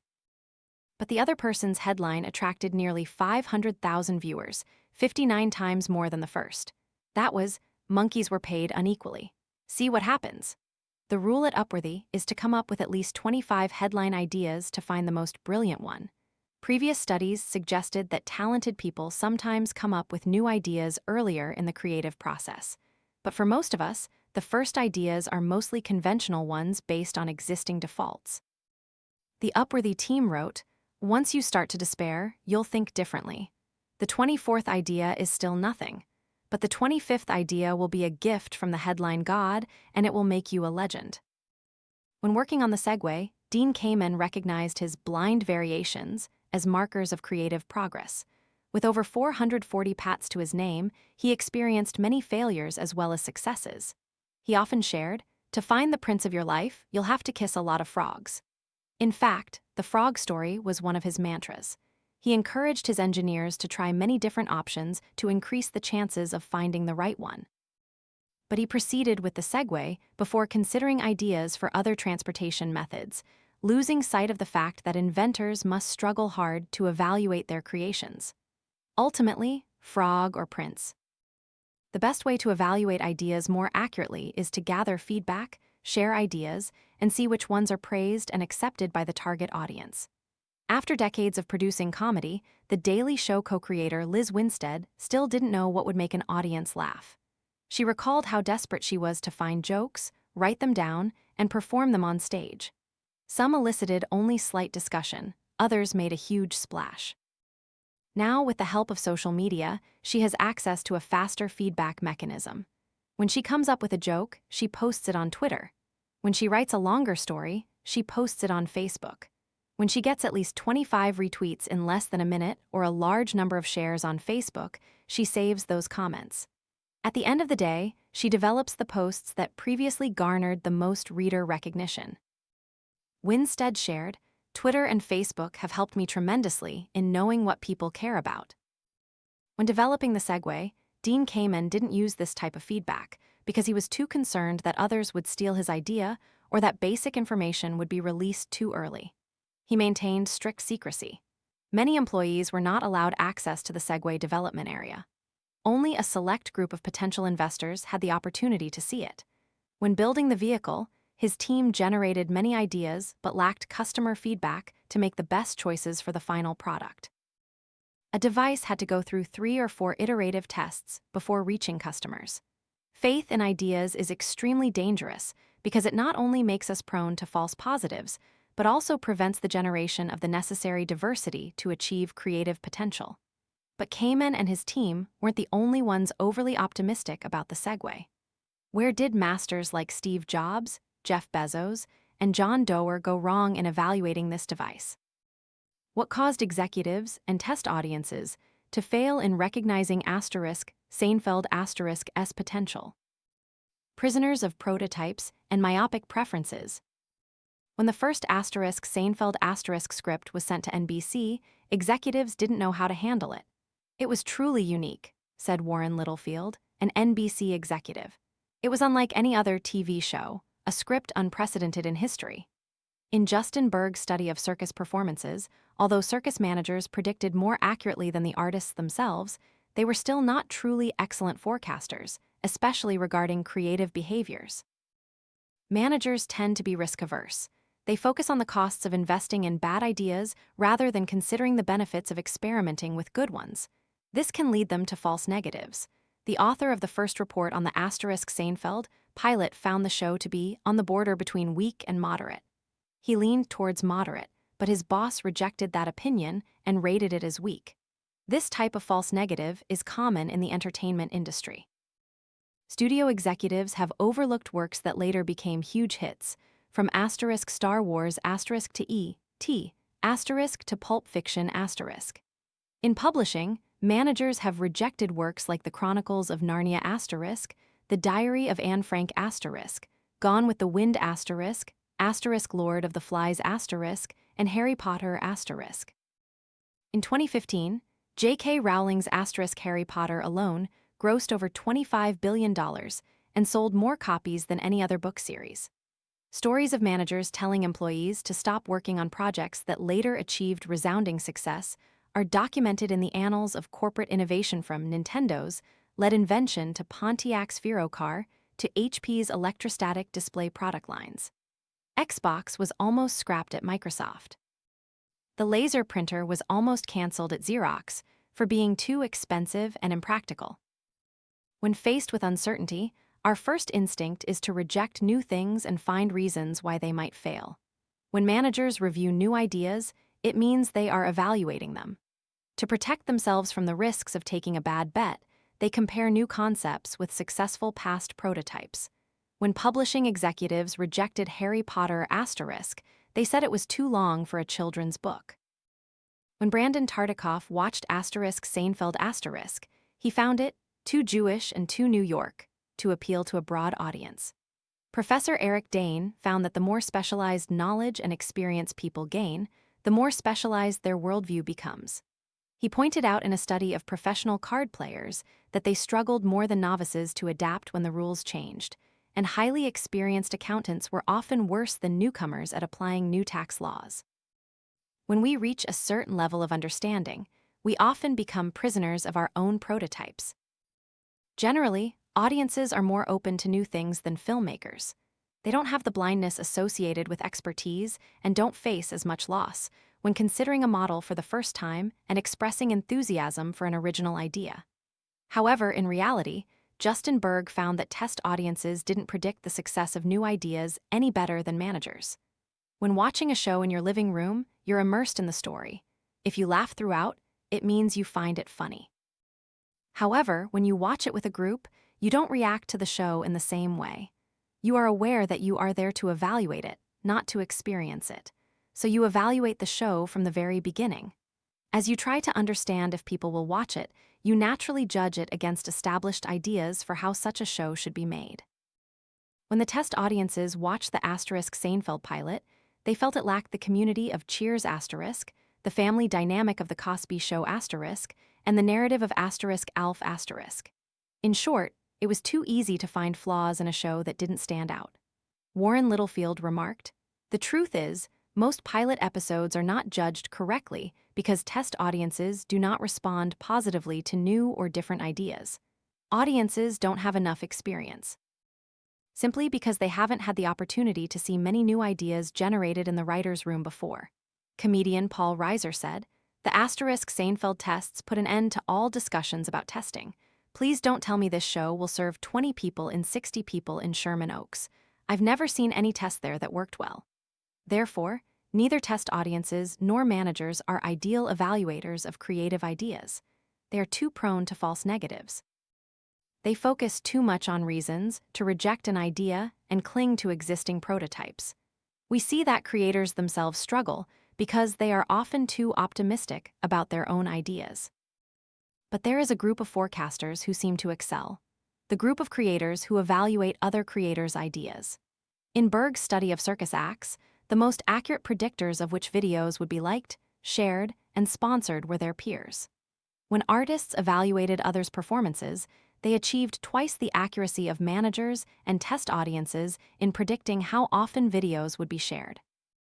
Compared to creators, managers and test audiences were 56% and 55% more prone to false negatives when underestimating a new and outstanding performance, ranking it 5th or lower out of 10 shows watched. We often talk about the wisdom of crowds, but we need to carefully consider which crowd. On average, the combined predictions of over 120 circus managers were no better than the predictions of a single circus performer. Managers and test audiences tended to stick to their preferred genres and reject others. Creators were more open to different types of performances. They saw the potential in their colleagues, who not only did aerial and ground acrobatics, but were also talented puppeteers and mimes. Instead of trying to evaluate our own originality or seeking feedback from managers, we should regularly turn to our colleagues. They don't have the risk aversion of a manager or the test audience. They are open to seeing potential in unusual or original possibilities. This prevents them from falling into the false negative trap. At the same time, they don't have a significant investment in our ideas. This helps them maintain a distance for objective evaluation and protects them against false positives. This evidence helps explain why many artists receive audience acclaim but yearn for the admiration of their peers. Comedians often say the highest badge of honor is making their colleagues laugh. Magicians love to trick audiences, but they live to outwit their fellow magicians. The usual explanation for this preference is that we strive for our colleagues' recognition. But Berg's research shows that we rely on peer evaluations because they are the most trustworthy. When we evaluate new ideas, we can better avoid false negatives by thinking like creators. In a series of experiments, Berg surveyed over 1,000 adults about the success of new products on the market. Some products were based on useful ideas: a 3D projector, a natural ground simulating floor system, and an automatic bedsheet spreader. Other products were less practical, such as an electrically charged tablecloth to prevent ants from getting into food on a picnic. The remaining products were conventional ideas with varying useful features, from a portable container for steaming food in the microwave to a hands-free towel system. Berg wanted to increase people's chances of accurately rating a novel and useful idea from the start, as opposed to preferred conventional ideas. He randomly assigned half of the participants to think like managers, listing 3 criteria for evaluating new product success in 6 minutes. This group then accurately bet on novel and useful ideas 51% of the time. But the other group of participants was much more accurate. Their selection rate for the most promising ideas reached over 77%. They spent the first 6 minutes quite differently. Instead of applying a managerial mindset to evaluate ideas, they used a creative mindset by generating their own ideas. Simply spending 6 minutes developing original ideas made them more open to novelty. improving their ability to see potential in unusual or original things. From these findings, you might think we could improve idea selection simply by ensuring that managers have some creative experience. But in Berg's circus data, former artists who became managers did not significantly outperform regular managers in their evaluations. Pure artists remain the best forecasters. Once you take on a managerial role, it's hard to prevent an evaluative mindset from infiltrating your brain, leading to false negative judgments. Berg demonstrated this in an experiment by asking people to generate product ideas and then provide a list of evaluation criteria, then measuring the success of the ideas based on feedback from actual audiences. Thinking like creators, but wearing a manager's hat reduced forecast accuracy by 41%. When Berg reversed the order, listing evaluation criteria first and then generating ideas, accuracy increased to 65%. If we want to increase our chances of betting on the best original ideas, we must first generate our own ideas before filtering others' opinions. And this helps explain why Seinfeld saw the light of day. The double-edged sword of experience. When test audiences harshly criticized the Seinfeld pilot, Warren Littlefield said, "It felt like a knife plunged into my heart. We were afraid to move forward because our show was being vehemently rejected." Although the show was given opportunities to comedy writers, at that time, no one wanted to write the script. Yet Rick Ludwin, the person who eventually made the show happen, reaped enormous success. Ludwin later made his mark by advocating for comedian Conan O'Brien against Jay Leno and fighting to re-establish a show that initially failed to gain sufficient audience interest. But his greatest contribution to television was greenlighting the Seinfeld pilot. At that point in his career, Rick Ludwin didn't even work in the comedy department, but he had the ability to handle a variety of diverse issues. When the Seinfeld pilot failed, he immediately gave the show's creators another chance. He noticed he had a few hours free in his schedule, so he divided those slots into half-hour segments and took money from his own budget to order more episodes. Ludwin shared, "As far as we know, for a TV show, our show had the fewest episodes ever filmed." Jerry Seinfeld emphasized that a 6-episode show is like a slap in the face to the creators because it's too short. Yet NBC only ordered 4 episodes. Steve Jobs said in 1982, "If you want to make creative connections, you don't need to go through the same experiences as everyone else." Working outside the comedy production department might have been Rick Ludwin's greatest advantage. Ludwin recalled, "Larry David and Jerry Seinfeld had never written a sitcom, and my department had never developed a sitcom either. But we worked together quite well because we didn't know what rules we weren't supposed to break." An outsider's perspective helped him think independently, from the standard sitcom format to creating something different. Most sitcoms film consecutive scenes in a 22-minute episode, whereas Seinfeld often left conflicts unresolved and incorporated up to 20 different scenes. This was truly frustrating if you were used to working in the sitcom world, but completely comfortable for someone accustomed to different arrangements in each special. At the same time, Ludwin had the necessary experience in comedy production. As a producer in the 1970s, he wrote jokes and sold them to Bob Hope, and later produced segments for a daytime variety show. From these segments, a comedy show was conceived. He recalled, "The environment of comedy writers was like a fantasy baseball camp. You think you're really good until you step into the game. Not only can you not hit the ball, you can't even see the ball." I knew we weren't baseball players, but at least we spoke the same language. This is when people with moderate expertise in a specific field are open to radically creative ideas. Ludwin's deep experience in comedy gave him the necessary humor. His broad experience outside the sitcom genre helped him avoid the blindness against alternative filmmaking methods. Instead of meticulously examining what made a sitcom a hit, he took a broader view of understanding what made a comedy successful. You never know where the next big hit comes from. It could come from left field.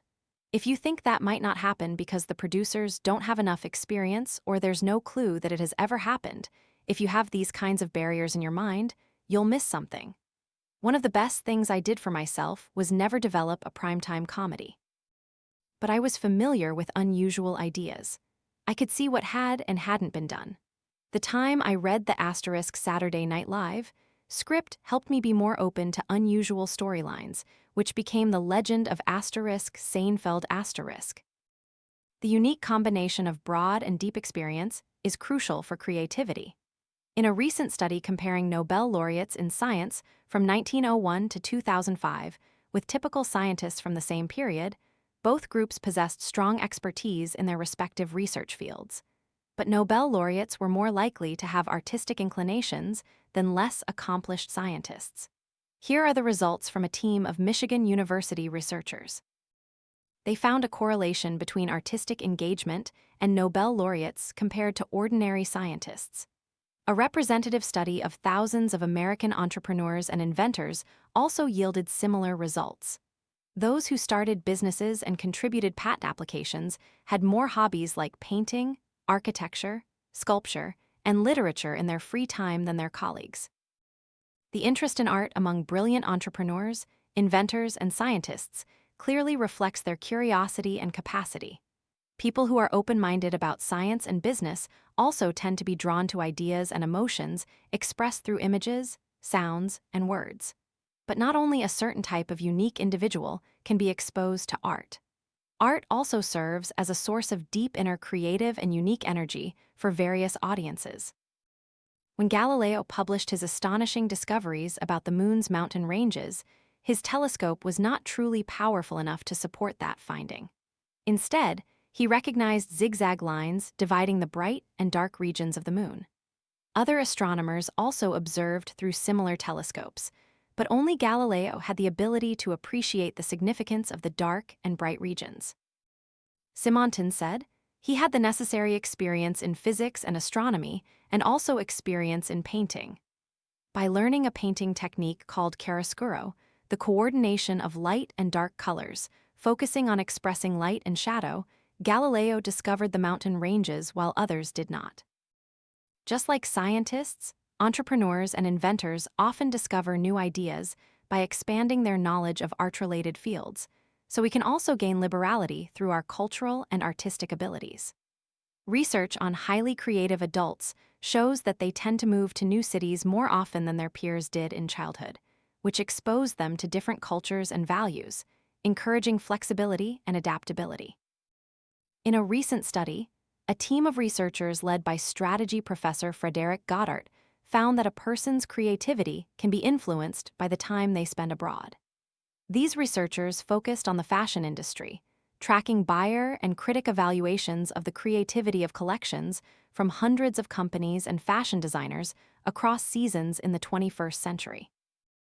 The researchers also studied the biographies of creative directors, tracking the international experiences of fashion icons like Giorgio Armani, Donna Karan, Karl Lagerfeld, Donatella Versace, and Vera Wang. Most of the most creative fashion collections came from brands whose directors had the most experience living abroad.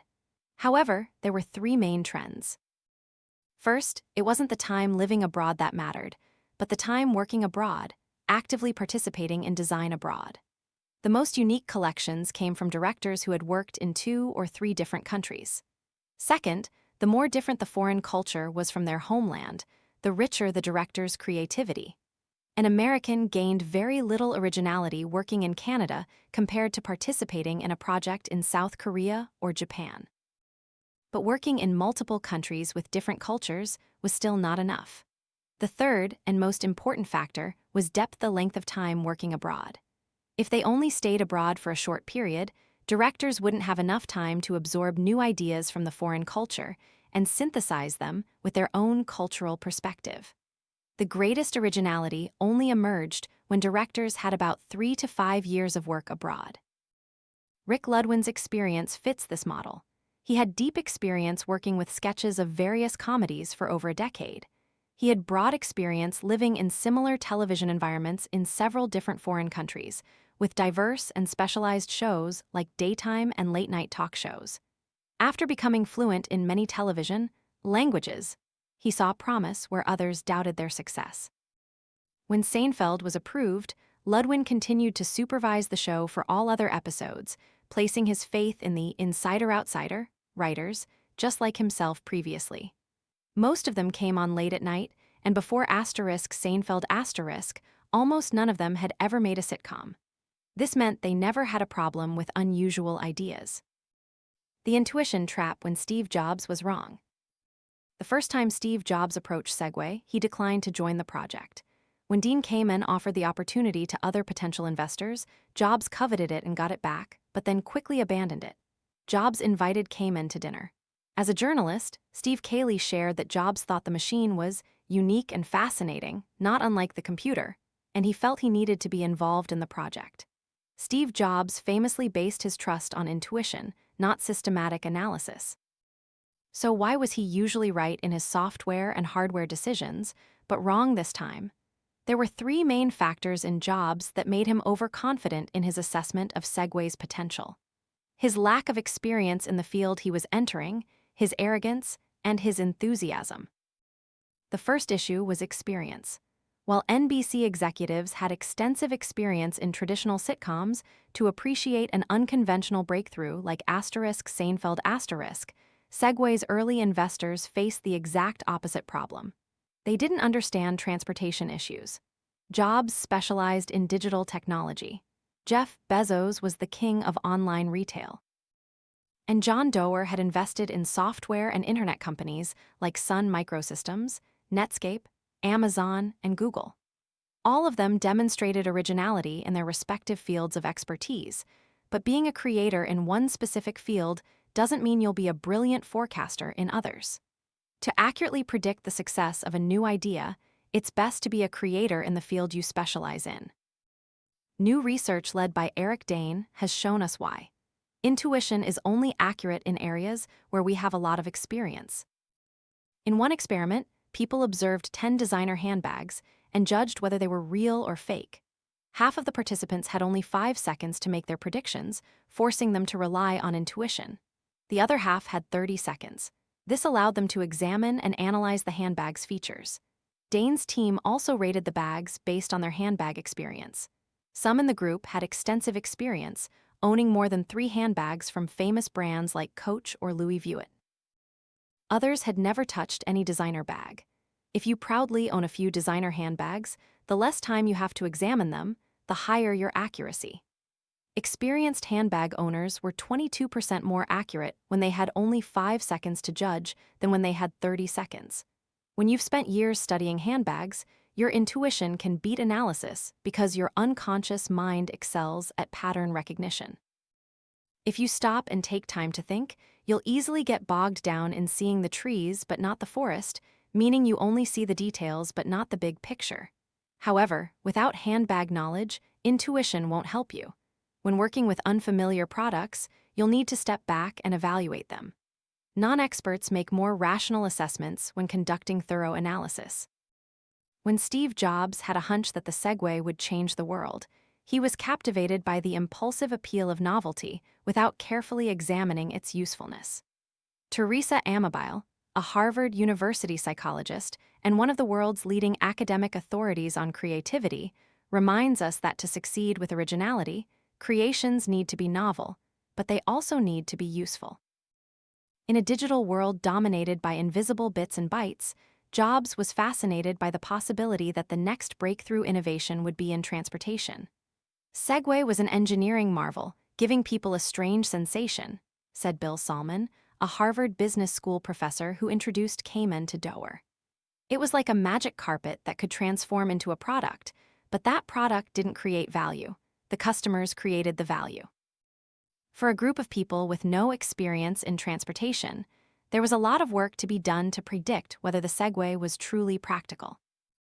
One of the few investors who actually had concerns in this area was Aileen Lee, who later became an associate partner with Doerr at Kleiner Perkins.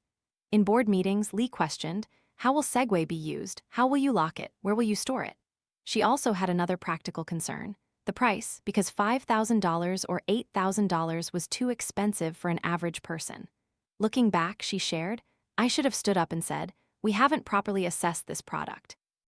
Another early skeptic was Randy Commissar, a former entrepreneur, senior counsel at Apple, CEO of Lucas Arts Entertainment, and founding board member at TiVo. He recalled, "I thought about it as if I were sitting with entrepreneurs. I didn't think I was smarter than those guys, but I noticed something different than they did. I thought they saw amazing technology in an incredibly novel application. When we rode the vehicle that day, it was a magical experience on a two-wheeled, self-balancing, maneuverable device. My first impression was that it was a thrilling experience. Now, for some reason, I'm not convinced by it anymore. When Commissar thoroughly researched the market, he realized the Segway couldn't replace cars, but would be an alternative to walking or bicycles. He didn't see it as a typical consumer product. He explained, if you change your mode of transport to use this vehicle, it will cost a high amount and have limitations, especially for pedestrians, even if it's allowed on sidewalks. However, this issue is still being debated, and even at an affordable price, it will take many years for people to trust this product. Instead, he suggested focusing on the device's utility in golf courses, postal services, police departments, or Disney parks. You can see the balance of value and cost in those applications. This is probably their advantage. But Commissar remained reserved. I still see them as a major behavioral change in transportation with significant cost. I don't clearly see how this product will improve the productivity of mail carriers or be the target of postal services under pressure from a series of union labor agreements. On golf courses, people use golf carts to get around all day. So why would they use this alternative product? Meanwhile, Jobs was stuck on his intuition about the novelty. If enough people see this machine, you won't need to convince people to re-engineer cities with it. People are smart, that re-engineering will happen. Nobel laureate psychologist Daniel Kahneman and expert Gary Klein explain that intuition is only reliable when experienced individuals base their judgments in a predictable environment. If you are a doctor facing a patient's symptoms or a firefighter rushing into a burning building, experience will make your intuition more accurate. A strong and stable connection exists between the patterns you've seen before and what you see now. But if you are a stockbroker or a political forecaster, past events do not provide reliable predictions for the present. Kahneman and Klein reviewed evidence showing that experience helps physicists, accountants, insurance analysts, and chess grandmasters fields with relatively consistent cause-and-effect relationships. But admissions officers, court judges, intelligence analysts, psychiatrists, and stockbrokers don't benefit as much from experience in a rapidly changing world. Hard-won lessons can easily lead us astray. On the other hand, due to the accelerating pace of change, our environment is becoming increasingly unpredictable. This makes intuition an unreliable inner voice for new ideas and places ever higher demands on scientific analysis. If we assume Jobs didn't accumulate enough relevant experience in the transportation field, why was he so confident in his intuition? This hypothesis leads us to the second factor. Success often comes with arrogance. When Steve Jobs pushed back on his concerns, he said, "You just don't realize it." Research in transportation and aviation made Commissar realize the problem. The more successful people are in the past, the worse they perform when entering a new environment. They become overconfident and less likely to seek crucial feedback, even in a completely different context. Jobs was one of those who fell into this trap. With a track record and history proving his detractors wrong, he didn't bother to test his intuition by gathering comprehensive opinions from experienced innovators in this new field. And it was intuition that continued to lead him astray when faced with Dean Kamen's presentation style. The perils of passion. When presenting the Segway, Kamen passionately spoke about how developing countries like China and India build several New York-sized cities each year. Urban centers are becoming congested with traffic, posing a severe threat to the environment, and the Segway would help solve this problem. Aileen Lee recalled, "He was a powerful personality, an expert, experienced, and passionate when it came to this issue. He left us all stunned by the idea." In a study conducted by business professor Sherry Minton at Northeastern University, over 6 angel investors made more than 3,500 evaluations of entrepreneurial pitches to decide whether to fund them. Investors filled out a survey rating whether their comments were more intuitive or analytical, evaluating the passion and enthusiasm of each entrepreneur, and finally assessing the funding potential of each startup. The results showed that the more intuitive the investors, the more they gambled on the passion entrepreneurs infused into their products. As Daniel Kahneman explains in Asterisk Thinking, fast and slow asterisk. Intuition operates quickly, based on enthusiastic emotions, while reason is a slower and calmer process. Intuitive investors are easily drawn into the entrepreneur's enthusiasm. Rational investors tend to focus on facts, making calmer assessments of a business's viability. Jobs' intuitive evaluation style made him susceptible to Cayman's passion and the inherent novelty of the technology field. His arrogance and inexperience in transportation made Jobs readily believe things that were actually false positives. When evaluating the prospects of a new idea, we are often easily swayed by the enthusiasm of those who create it. According to Google CEO Eric Schmidt and Jonathan Rosenberg, truly passionate people don't wear passion on their sleeves, they hold it in their passionate hearts. The passion to see an idea come to fruition isn't manifested in the emotions people express. The enthusiasm we convey through our words, tone, and body language isn't a clue to our intrinsic passion.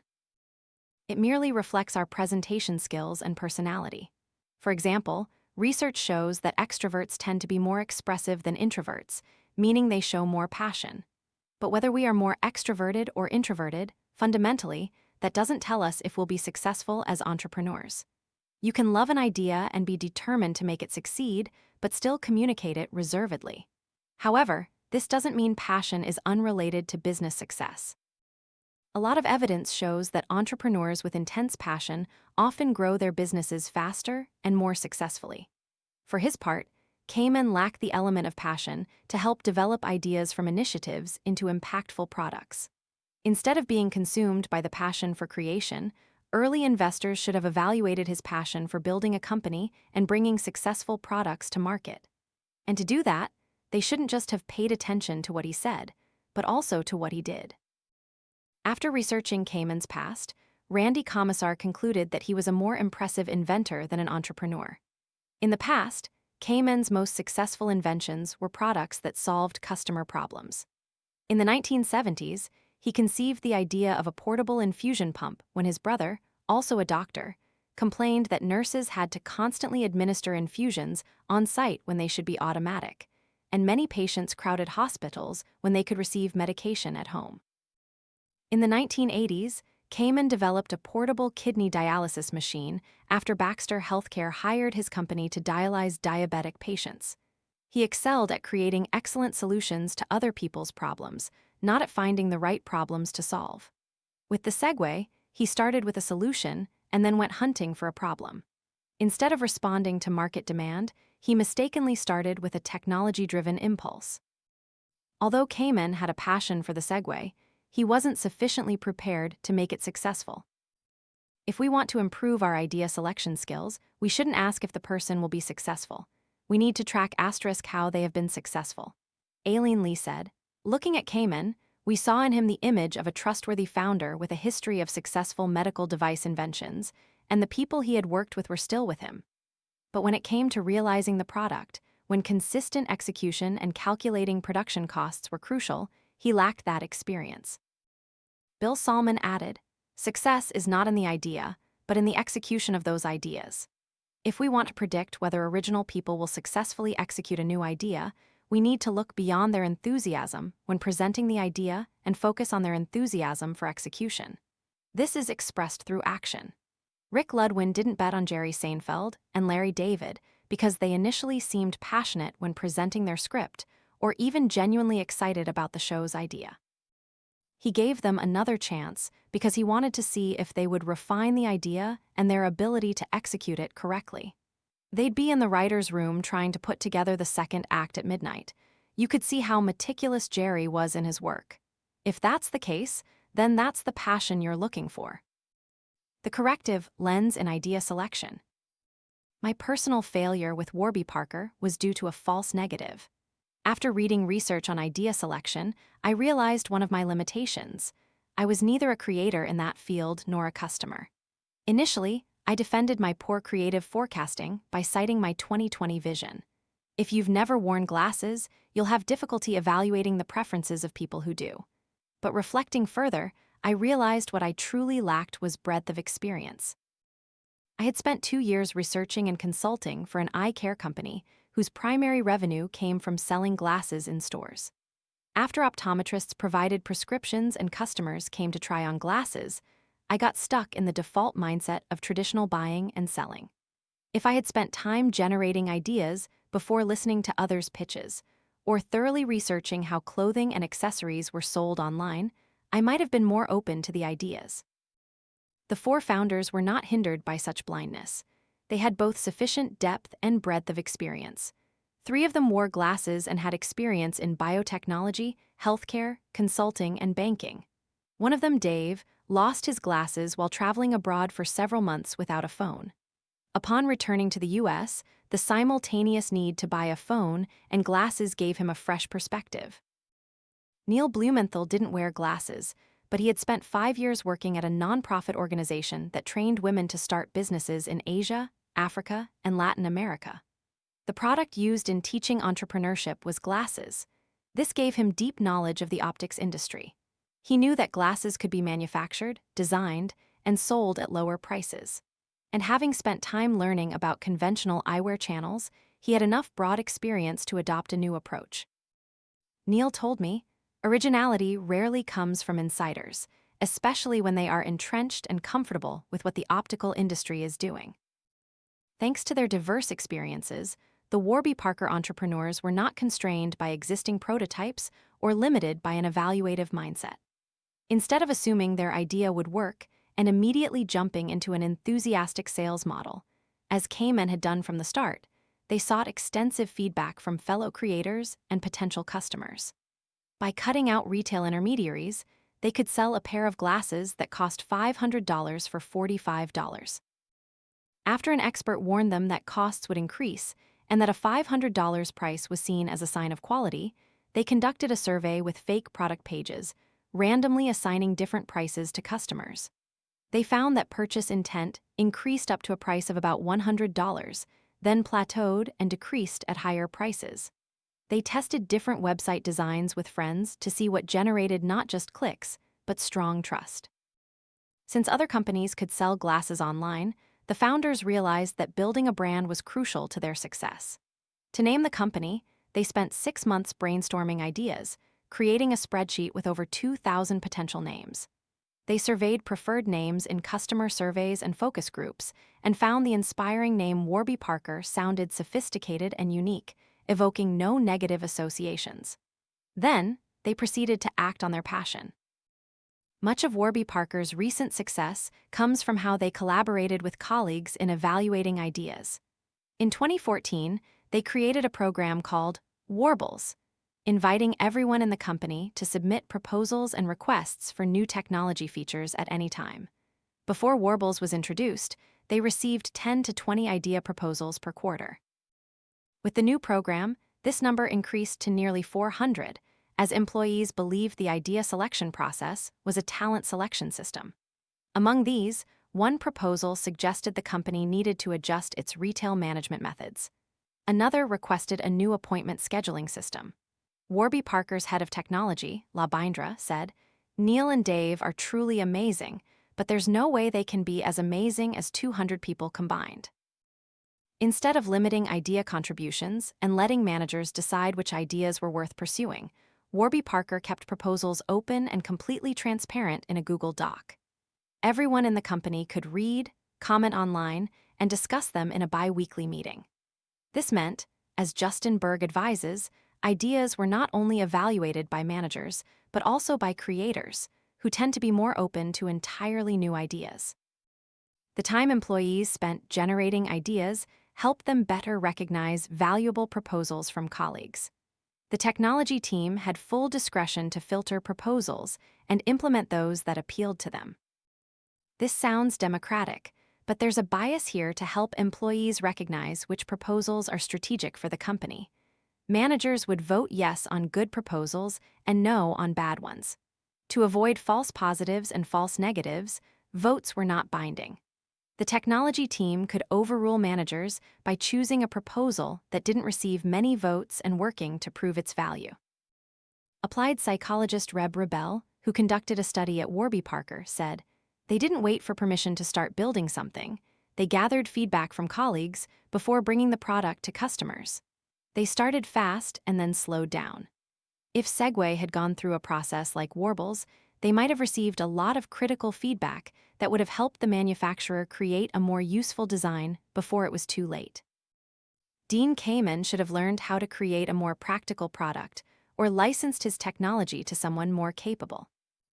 Despite Segway's failure, Kamen remains a brilliant inventor.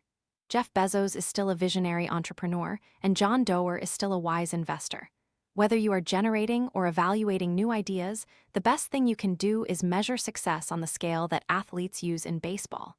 As Randy Commissar puts it, if my batting average is over .300 in a season, I'm a genius. The future is unpredictable. The sooner you know this, the better you will become. Dean Kamen has since moved on to announce a series of new inventions in healthcare, where he made his initial marks. A prosthetic arm with advanced robotic technology allows amputees to hold a grape or operate a power drill, named Luke after a scene in Star Wars where Skywalker receives a bionic arm. There's a quiet, fuel-efficient machine that can generate electricity and boil water. That's the Slingshot water purifier, which can distill drinking water from any source, requires no filters, and can use fuel made from cow dung. Kamen went back to basics when he pitched the Slingshot to Commissar. But once again, Commissar, a skeptic who had once backpacked through developing countries, thought the machine was too complex to install in areas that needed simplicity. When the machine stops working, it will become a pile of junk. Whether Commissar's prediction is right or wrong, we still see the negative aspects of Kamen's invention. As an inventor, it's best for Kamen to continue blindly generating new ideas and gathering more feedback from fellow creators to sharpen his vision of which ideas might prove useful. As an investor, you might see things more clearly, but you need to play the odds. Instead of relying on a single unique idea, you should wisely place your trust in all of Kamen's creations. In 2003 alone, the United States had over 300,000 new patents. The chance for any of these inventions to change the world is very small. Individual creators have good prospects throughout the idea's life cycle. When evaluating someone's great creativity, we don't focus on their average, but on their peaks. Part 3. Taking risks, protecting truth against power. In the early 1990s, an ambitious CIA analyst, Carmen Medina, was sent to Western Europe for a 3-year assignment. Upon returning to the United States, she realized that leaving the country had helped her rebuild her career. After taking a job that didn't align with her skills and aspirations, she found another way to contribute to the community. She began participating in groups working on the future of intelligence. Throughout her career at the CIA, Medina recognized a fundamental communication problem within the intelligence community. The default information sharing system, through finished intelligence reports, was released once a day and was difficult to coordinate between intelligence agencies. Analysts had no way to share critical insights in a timely manner as they emerged through reports. Because information evolved constantly, it took a long time for crucial information to reach the right people. To ensure peace of mind and national security, every moment became critical. Each intelligence agency needed to create its own daily bulletin as efficiently as possible. And Medina saw the need for a significantly different system that allowed for instant updates of intelligence and immediate sharing between units. To break down negative interdepartmental barriers and accelerate communication, she made a profoundly countercultural proposal. Instead of printing reports on paper, intelligence agencies should update their findings instantly and disseminate them on Intelink, an internal classified network shared between intelligence agencies. Medina's colleagues quickly and bluntly rejected her proposal. No plan like Medina's had ever been tested before. Their argument was that the internet was a threat to national security. Intelligence was a secret operation aimed at good. With the existing system, they ensured printed documents reached the designated recipients. Electronic communication, on the other hand, seemed inherently insecure. If information fell into the wrong hands, we all would be in danger. Medina refused to back down. If the ultimate purpose of these agencies was a better future, and she couldn't defend the truth to them, where else could she do it? Witnessing the fax machine's ability to share information more efficiently, she was convinced that the digital revolution would eventually shake up the intelligence world. She continued to advocate for an internet platform that allowed the CIA to transmit intelligence back and forth with other agencies like the FBI and NSA. Medina adamantly expressed her opinion, but no one listened to her. A senior colleague warned her, "Be careful what you're saying to these groups. If you're too honest and say what you're really thinking, it will ruin your career." Not long after, even her good friends began to distance themselves from her. Finally, utterly frustrated by the disrespect she received, Medina began to lose her temper and shouted so much that she became ill for 3 days and then started looking for a new job. When she couldn't find work outside, she left her position where she had been unable to take action. It was nothing more than a job in the intelligence agency. She remained silent for a while, but 3 years later, she decided to speak up again in support of an online system for continuous and instantaneous reporting between U.S. intelligence agency offices. Less than a decade later, Carmen Medina played an indispensable role in creating a platform called Intellipedia, an internal Wikipedia that allowed intelligence agencies to access each other's data systems. This was completely at odds with CIA standards, to the point that one observer remarked, "It was like asking for vegetarianism to be popularized in Texas." By 2008, Intellipedia had become a critical data resource used by intelligence agencies for immense challenges like protecting the Beijing Olympic Games and identifying the terrorists behind the Mumbai attacks. Within a few years, the website boasted over 500,000 subscribers in the intelligence community, over 1 million pages, and 630 million views, and was awarded the National Security Meritorious Service Medal. A senior leader said, "It's hard to overstate what they accomplished. They made a huge change almost overnight for free, while other programs failed to achieve these results with millions of dollars in funding." So what caused Medina to fail in her first attempt to present her idea, and what helped her be heard the second time? In that time, the world had changed. The internet was widely accepted, and the 9/11 terrorist attacks sounded an alarm, prompting intelligence agencies to think about better cooperation. But they had no online solution until Medina became the CIA's deputy director, which gave her the authority to revive Intellipedia. To reach that position, she had to learn to communicate differently, speak up, and gain people's trust instead of losing it. On one hand, we all hesitate to express a minority opinion, oppose a policy that makes no sense, advocate for a new way of working, or stand up for a disadvantaged community. This chapter will explain when we need to express our views and how to speak up effectively without risking our careers and relationships. What is the best time to speak up, and what steps do we need to take for our opinions to be heard? Along with deciphering Carmen Medina's discoveries, you will learn from an entrepreneur who persuaded investors to fund his company and from a manager who took on Steve Jobs' role. You will find out why the most supportive managers sometimes provide the least support, how gender and race influence their voices, and why the photos we like are the opposite of what our friends love. The purpose is to explain how we can all minimize the risks of speaking up on any issue and achieve the potential benefits of doing so. Power without status asterisk. Leaders and managers appreciate employees who proactively take initiative, build networks, gather new knowledge, and seek feedback. However, some initiatives are punished, voicing concerns to superiors.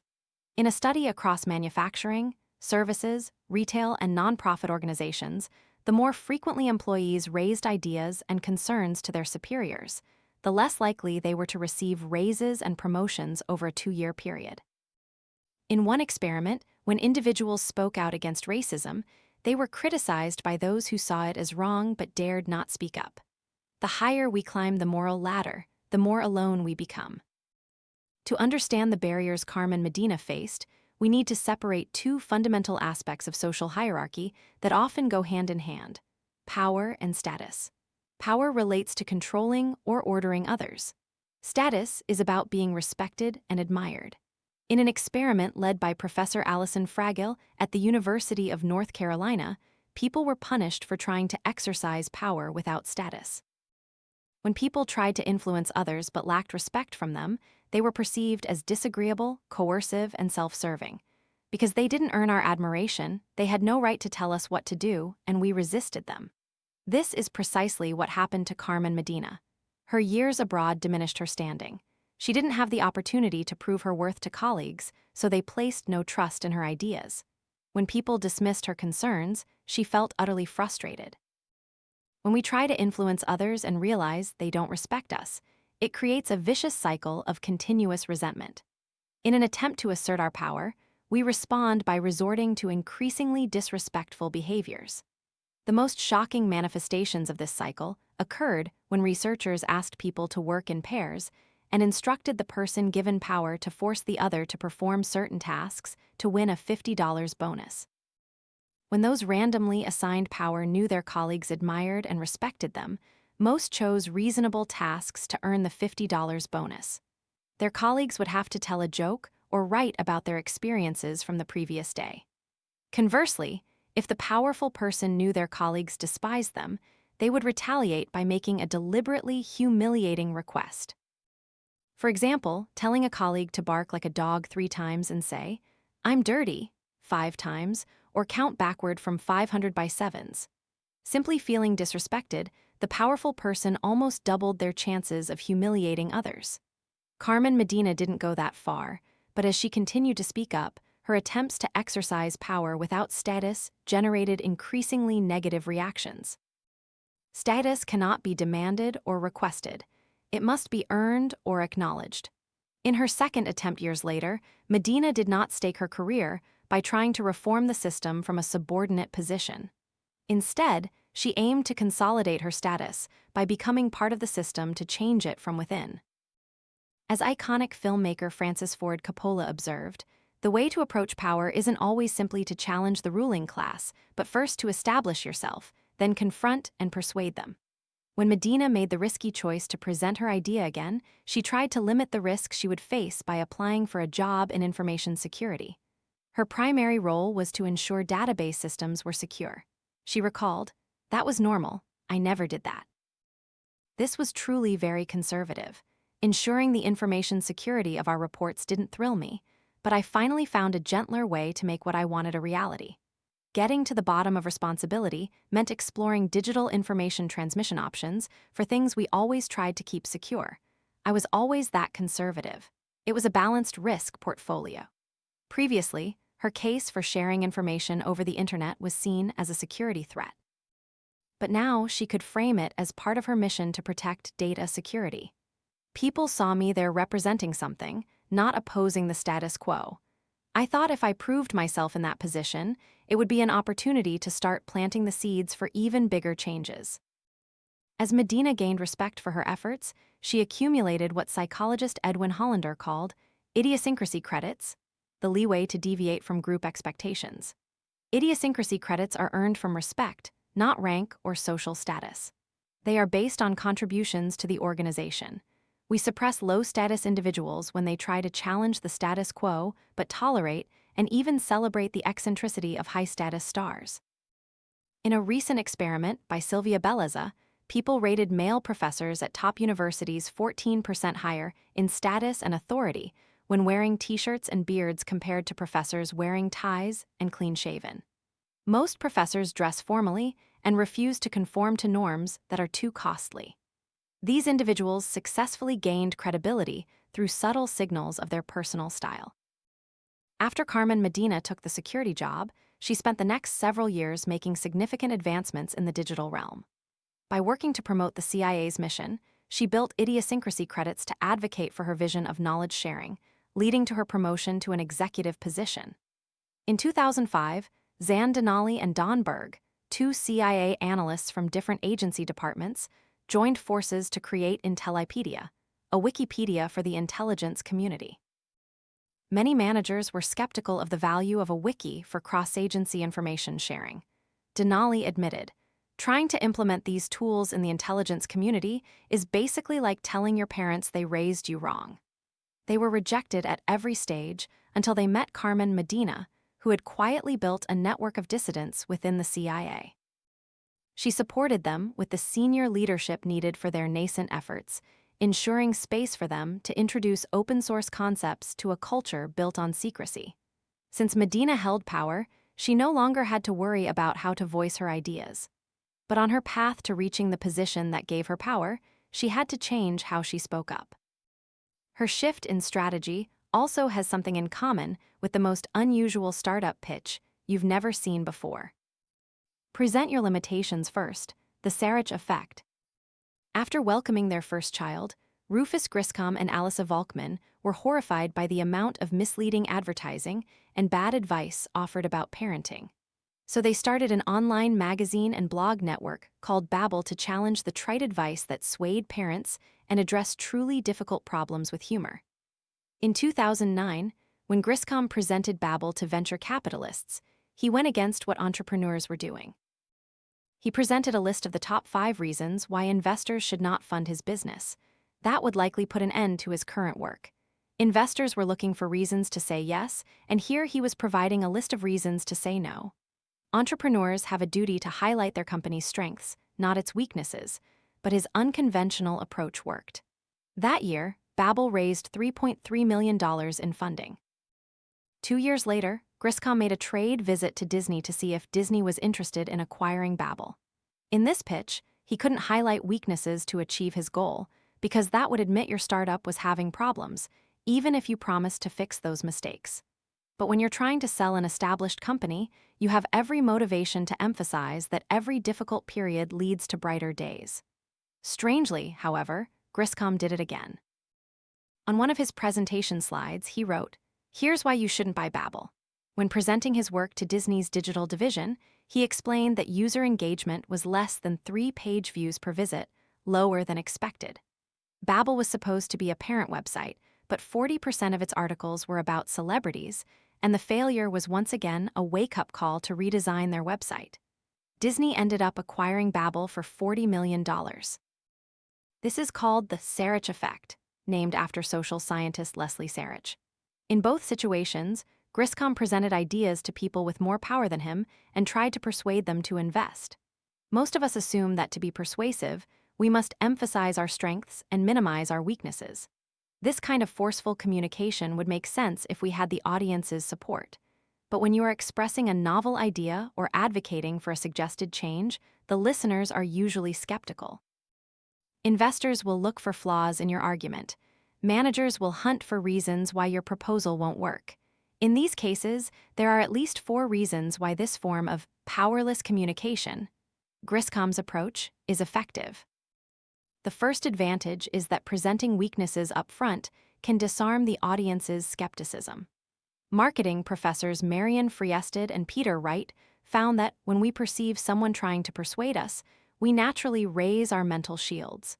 The persuader's overconfidence is a red flag, a necessary signal to help us guard against an influence attack. In the early days, when Griscom presented Babbel at the first 2 board meetings, he talked about things that were going right for a business, hoping to excite the board about the company's momentum and potential. "Every time I tried to highlight superficial aspects, I was met with skepticism," he recalled. Uncontrolled optimism is like salesmanship. It somehow seems dishonest, and as a result, I was met with skepticism. Everyone is allergic to that feeling or being suspected of being involved in a sale. In the third pitch, Griscom reversed his approach. He candidly discussed all the company's mistakes and the things that kept him up at night. While this tactic might be familiar in a debate, it was highly unusual for an entrepreneur, and the board members reacted more positively than in previous meetings. It shifted their attention from a defensive stance to problem solving. Griscom decided to try similar methods with investors and found similar reactions. They were no longer on guard. When I showed the slide that said, "Here are the reasons why you shouldn't acquire this company," the initial reaction was laughter. Then you could see them relax. That was the sincerity. They couldn't smell, feel, or see anything like a sale anymore. It wasn't a trivial sale. In her initial attempts to speak up, Carmen Medina failed by not acknowledging the limitations of her idea. She stated it as a truth, that the intelligence community needed to share information more openly, making a risky argument that only emphasized the benefits of transparency. A friend confided, "Carmen, you talk as if you won't be happy until everyone accepts these things as truth." In her second attempt to present her views, years later, she found a more balanced approach in her presentations, expressing a bit of doubt by saying, "Perhaps I am wrong."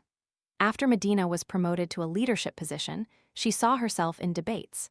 If people only presented the advantages of ideas and quickly concluded that the idea had too many flaws, they hadn't truly thought it through. They tried to sanitize their presentation slides to prevent me from seeing the flaws. When people presented limitations or disadvantages, I immediately became an ally. Instead of selling me an idea, they presented me with a problem they needed my help to solve.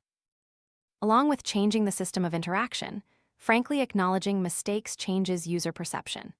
In a rather interesting experiment, Teresa Amabile asked people to rate the intelligence and expertise of readers who shared their book reviews. She wondered if adjusting the tone of the review would change readers' perceptions of the critics. She took book reviews published in the New York Times and edited them so their content was quite similar, only the tone was either laudatory or scathing. Half of the participants were randomly assigned to read a positive review. Across 128 pages of inspiring prose, Alvin Harder's debut novel demonstrates a truly competent young American author.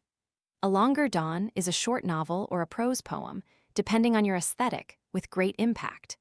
It touches on very basic things: life, love, death, and everything unfolds rapidly, taking Alvin's pen to new heights on every page. Another version was more critical, where Amabile kept the language intact but replaced some adjectives with disparaging ones instead of praise. Across 128 tedious pages of his debut novel, Alvin Harder demonstrates nothing more than a truly incompetent young American author.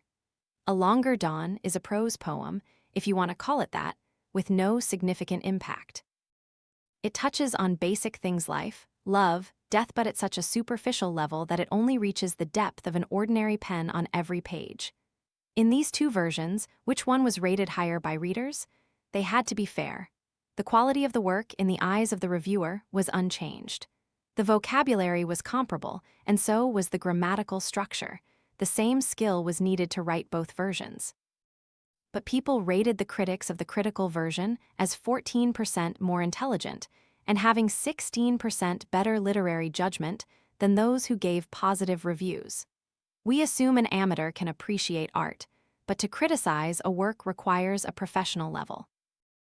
Just changing a few words from inspiring to tedious, from competent to incompetent, from great impact to no significant impact, from unfolds rapidly to superficial level, and from new heights to depth of an ordinary pen, was enough for the critical reviewers to be perceived as more intelligent. Amabile wrote, "Pessimistic prophets appear wise and insightful, while those who offer positive words are seen as naive Pollyannas." This is the second benefit of leading with the limitations of an idea. It makes you look smart. Rufus Griscom discovered this early in his career, which originated in publishing. "There's nothing more embarrassing than writing an entirely positive review," he remarked. Even if reviewers loved the book, they felt obliged to write an additional paragraph at the end to make it complete. According to Griscom's philosophy, I am not a block of wood. I am not completely frozen by this author. I have my own perceptions. When he presented Babel's problems to investors, he demonstrated that he wasn't frozen by his own ideas or trying to freeze them. He was a sharp judge of his own shortcomings. He was smart enough to address the missing pieces and anticipate the problems investors might see. The third benefit of directly confronting the drawbacks of your ideas is that it makes you more trustworthy. When Rufus Griscom described the obstacles he faced in his business, he showed not only knowledge, but also honesty and humility. Of course, the most obvious weaknesses can backfire if the audience doesn't recognize them. It can be ammunition for them to shoot down your idea. But Griscom's audience was skeptical and wanted to understand the problems throughout the due diligence process. Investors' job is to find the company's flaws. By telling them the shortcomings of my business model, I built trust with them, Griscom explained. And being frank about the business's weaknesses made him more trustworthy than if he had only talked about the strengths. "You need confidence to be humble, to face your weaknesses," Griscom said. "If I'm willing to tell investors the flaws in my business, they'll think it's awful if that's true." Disney trusted Griscom so much that after acquiring Babel, they put him on their board to develop business projects for 2 years as vice president and general manager, where he played a key role in developing Disney Interactive's digital strategy. The Sarich effect returned. The fourth advantage of this approach is that it makes it easier for the audience to evaluate the idea conveniently. because we can have biases in how we process information. To demonstrate this bias, I often ask executives to rate how happy they are after thinking about the positive aspects of their lives. One group is tasked with writing down 3 good things in their lives. Another group has to list 12 good things. Everyone assumes the group that writes 12 good things will be happier. The more blessings you list, the better you feel about your circumstances. But almost the opposite is true. We are happier when we list only 3 good things instead of 12. Why is that? Psychologist Norbert Schwarz points out that the more we think about something, the more common and important we perceive it to be. There seemed to be one certainty for executives when they listed 3 good things about their lives. They immediately listed their love for their children, spouse, and work. Because these were the wins generating positive things, they thought their lives were quite good. It was difficult to come up with 12 good things about their lives. After family and work, executives often mentioned friends, and when asked, they would name them one by one. After struggling to come up with a dozen good things, they concluded that their lives were not good at all. This is what happened to investors when Rufus Griscom cited Babbel's weaknesses. By admitting his most serious problems, he made it difficult for investors to think of anything else that had gone wrong with his company. And when they no longer perceived any other concerns, they decided that Babbel's problems were not really serious. Griscom noticed this in the first Babbel board meeting when he first tried his approach of presenting his weaknesses. When I cited factors that could kill my company, the board's reaction was completely opposite.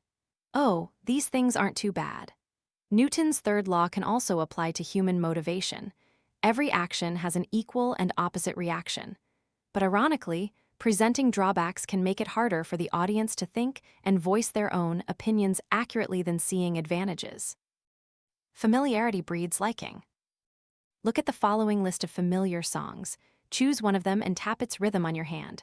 Happy Birthday, Mary Had a Little Lamb, Jingle Bells, Rock Around the Clock, Twinkle, Twinkle, Little Star, Row, Row, Row Your Boat. Now, how many of your friends do you think will recognize the song you're tapping? I've done this experiment for years with leaders and students. While educational, it's also very amusing at dinner parties. What's your guess?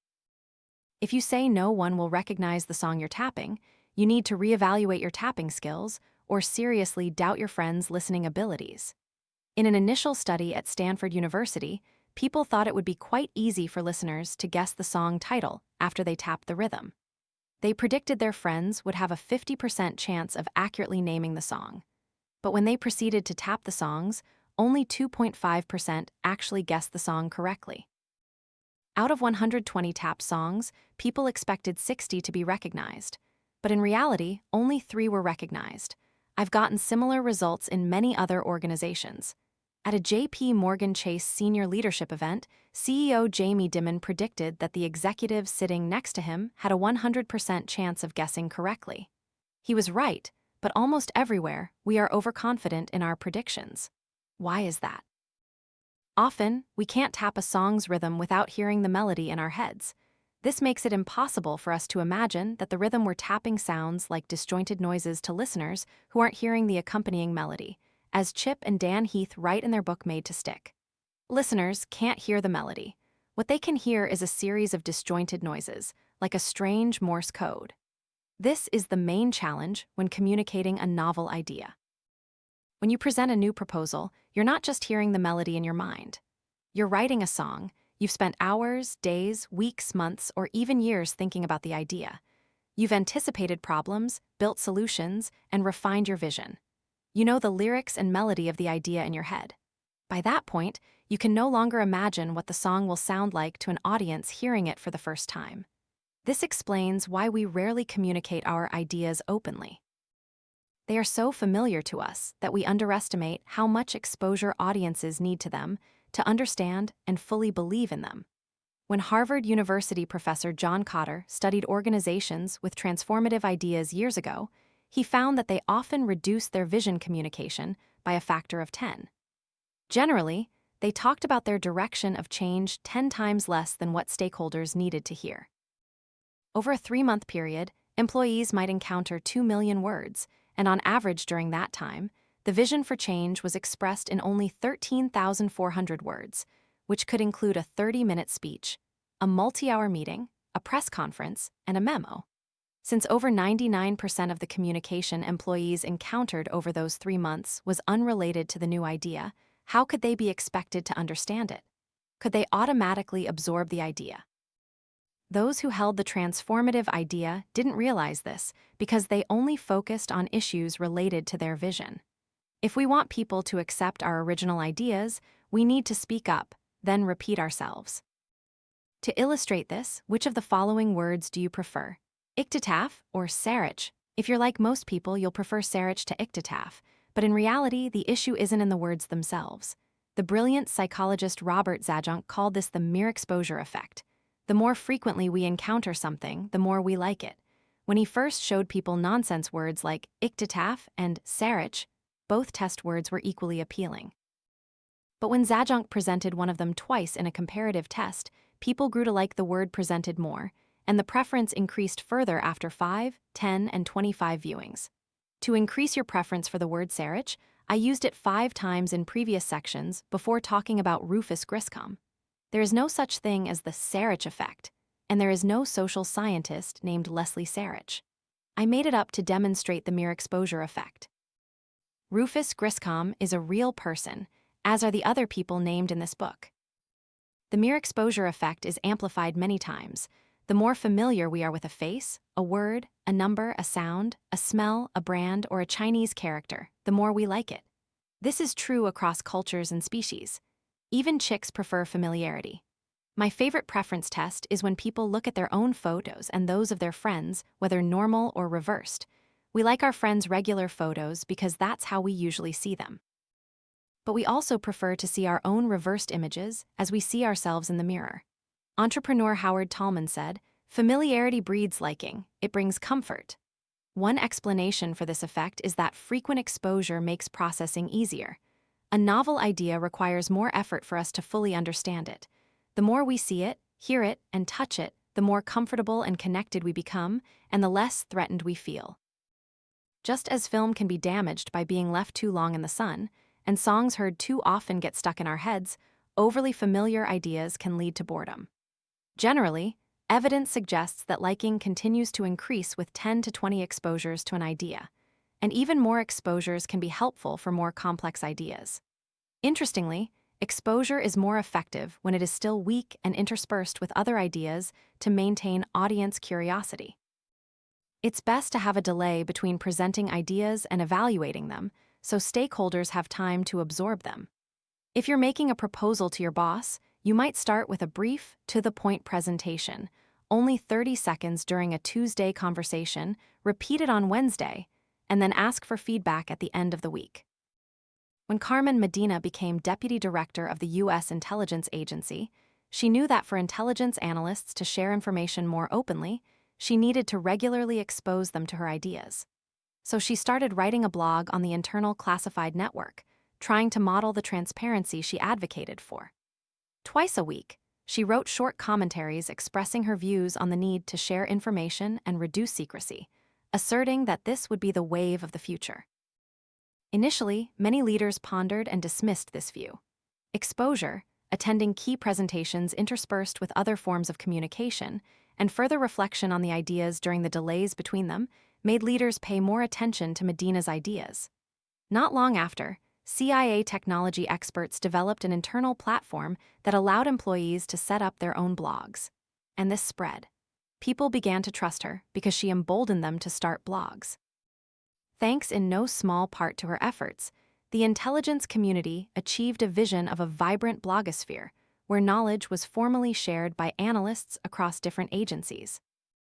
To quit before you leave. When I first learned Carmen Medina's story, I wondered why she continued to speak up after it had ruined her career. Built on a classic book by economist Albert Hirschman, there are 4 different options for dealing with an unsatisfactory situation. Whether you're unhappy with your job, marriage, or government, decades of research show you can choose between exit, voice, loyalty, and neglect. Exit means removing yourself entirely from something, quitting a miserable job, ending a bad marriage, or leaving an oppressive country.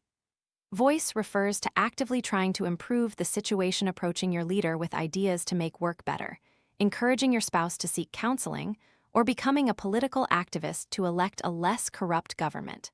Loyalty means enduring, gritting your teeth. Still working hard, no matter how stifling your job is, staying committed to your partner, or supporting the government even if you disagree with its policies.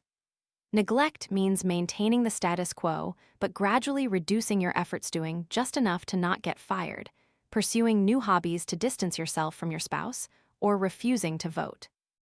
Fundamentally, these choices are based on feelings of control and commitment. Do you believe you can bring about change, and then do you care enough to try? If you believe you are stuck with the status quo, you will choose neglect and disengagement, still trying to get by. If you feel you can make a difference but are not committed to anyone, any country, or any organization, you will leave. Only when you believe your actions matter and care deeply about the issue will you consider speaking up. After Carmen Medina remained silent in her initial attempt to voice her idea, she no longer believed she could make a difference. She wasn't the type to shirk responsibility, but one of her commitments was broken. "I was like a refugee on a boat somewhere between neglect and loyalty." Even years later, she didn't want to relive the feeling of speaking up having destroyed her career. "I was very hesitant to go back there.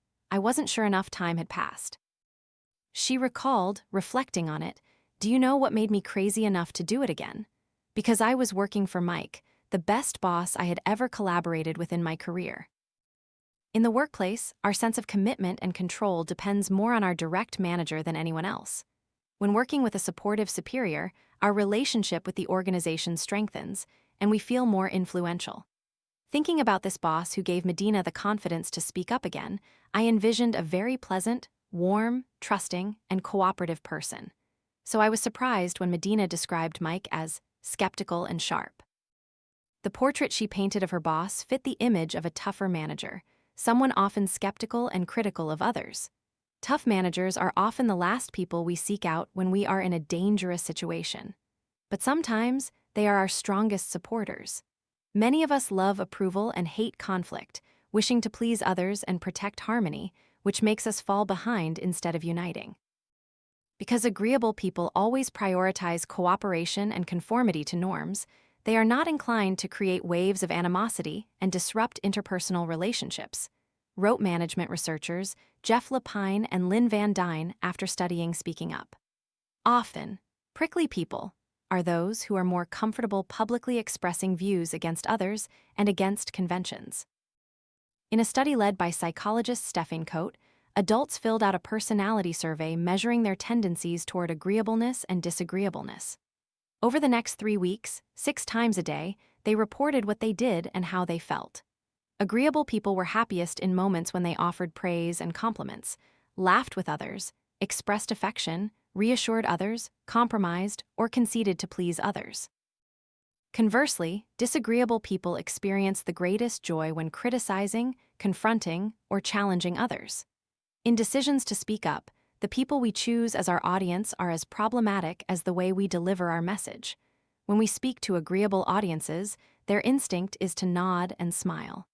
In an effort to reconcile and avoid conflict, they often hesitate to provide critical feedback. Disagreeable managers, however, are more likely to lean in to challenge us, helping us improve our ability to articulate more effectively. Many people can be skeptical, as long as it doesn't go too far, Medina noted. "I don't think my boss Mike ever fully believed this was the way an organization needed to approach things, but he respected diversity of thought even if he didn't necessarily agree. And we often disagreed on many things, but I felt I could be honest with him, and he would give me enough rope. But he would definitely stop me before I hanged myself." Instead of talking to agreeable audiences, it's better to target your idea pitches to those with a history of originality. Research shows that when managers have a past of challenging the status quo, they tend to be more open to new ideas and feel less threatened by opinions from others. They care more about creating a better organization than protecting their own position. They are motivated by the organization's mission, meaning they won't be so loyal and compliant that they overlook its flaws. Medina said, "Mike loved his organization, but he was willing to criticize it. He wept when talking about the mission. He was very tolerant of incongruity, of eccentricity, compared to many other managers in the organization." With the support of a tough boss whose top priority was strengthening the CIA, Medina regained her sense of control and commitment. Knowing that her boss would let her pursue her idea, she was ready to continue her efforts to promote more open information sharing. When promoted at the CIA, Medina found that her colleagues were more receptive to her proposals, even though they were mid-level managers who had previously opposed similar suggestions. Social scientists have long demonstrated the agreeableness effect from these mid-level individuals. If you sit in a senior position, you are expected to be different from them and therefore have the right to go in a different direction. Similarly, if you are still at the bottom of a status hierarchy, you have nothing to lose and everything to gain from your originality. But the middle of the hierarchy, where most of us are, is dominated by insecurity. At that point, you've gained a little respect. You are valuable in your group and don't want your position threatened. To maintain and possibly gain status later, you play the game of following the leader enough to prove your worth as a team member. As sociologist George Hammonds observed, the conservatism of mid-level status groups reflects the anxiety of someone who desires social status but fears being stripped of their authority. A fall from low to even lower is almost painless, but a fall from mid-level to the bottom is devastating. Not long ago, I was asked to interview Google CEO Larry Page on stage. At dinner the night before the event, I asked him why he and Sergey Brin had been so hesitant to drop out of graduate school and commit full-time to Google so early. His answer focused on their career stage. If they presented themselves as academic superstars, they might have dedicated themselves to Google without fear of loss. Earlier in their careers, when they had no status, they were completely willing to take risks. Page kept himself busy at university, working on a solar-powered car and building a printer from Lego pieces. But if they could have made significant progress with their PhD program, they would have had more to lose by giving it up. The influence of mid-level status leads us to choose safety in what has been proven right, rather than accepting the risks of originality. Columbia University sociologist Damon Phillips and MIT's Ezra Zuckerman point out that security analysts were significantly less likely to issue negative stock ratings when they or the banks that hired them were in mid-level positions. Issuing a sell recommendation could upset company executives and investors who valued the stock. Analysts with poor track records at small banks had nothing to fear from failure when taking these risks, and prominent analysts at large banks had a safety net. But for moderately successful analysts at mid-sized banks, those trying to advance themselves an ineffective proposal could be a career limiter. When Carmen Medina was promoted, she learned that speaking up would now have a greater impact on whether an idea moved forward or was shot down, and she spent less time trying to reach mid-level managers. But senior leaders saw her as one of the rare employees who believed something was wrong with the agencies and also believed it could be changed. Her credibility continued to be reinforced by the young colleagues who followed her. When she shared her views with emerging employees at the CIA, they were excited by this vision and respected her greatly. Younger employees appreciated new ideas and saw her as a model of how difficult it is to be heard. Medina's colleague, Susan Benjamin, emphasized, it reinforced her reputation and helped her be heard. When minority women speak up, difficulties double. Speaking to an audience of risk-averse mid-level managers is challenging for anyone, especially for Carmen Medina, a woman in a male-dominated organization. When I first heard her story, I naively assumed that the era when women were disregarded in their careers was long over, and that she would be judged fairly based on the quality of her initiatives, not her gender. But looking back at everything that happened to her, I was dismayed to discover that even today, women who dare to express their opinions still face many obstacles. In many cultures, there is abundant evidence that outdated views on gender roles persist today. They want men to be strong and women to be subservient. When women speak up, they risk being labeled as violating gender stereotypes. This makes those around them perceive them as aggressive. Speaking up is an act of leadership. And as Sheryl Sandberg wrote in Lean and Asterisk, when a woman exhibits leadership, she is often labeled bossy. Analyzing my own data, the results were truly perplexing. In an international bank and a healthcare company, I found that revenue-generating contributions led to higher ratings for men, but not for women. Other studies show that male leaders who speak more than their peers are praised. but female leaders who do so are rated lower by both men and women. Similarly, when women make business improvement suggestions, managers rate them as less loyal than men and less favorable to their proposals. Especially in male-dominated organizations, women pay a price for speaking up. In her first attempt to voice her opinions, Carmen Medina paid that price.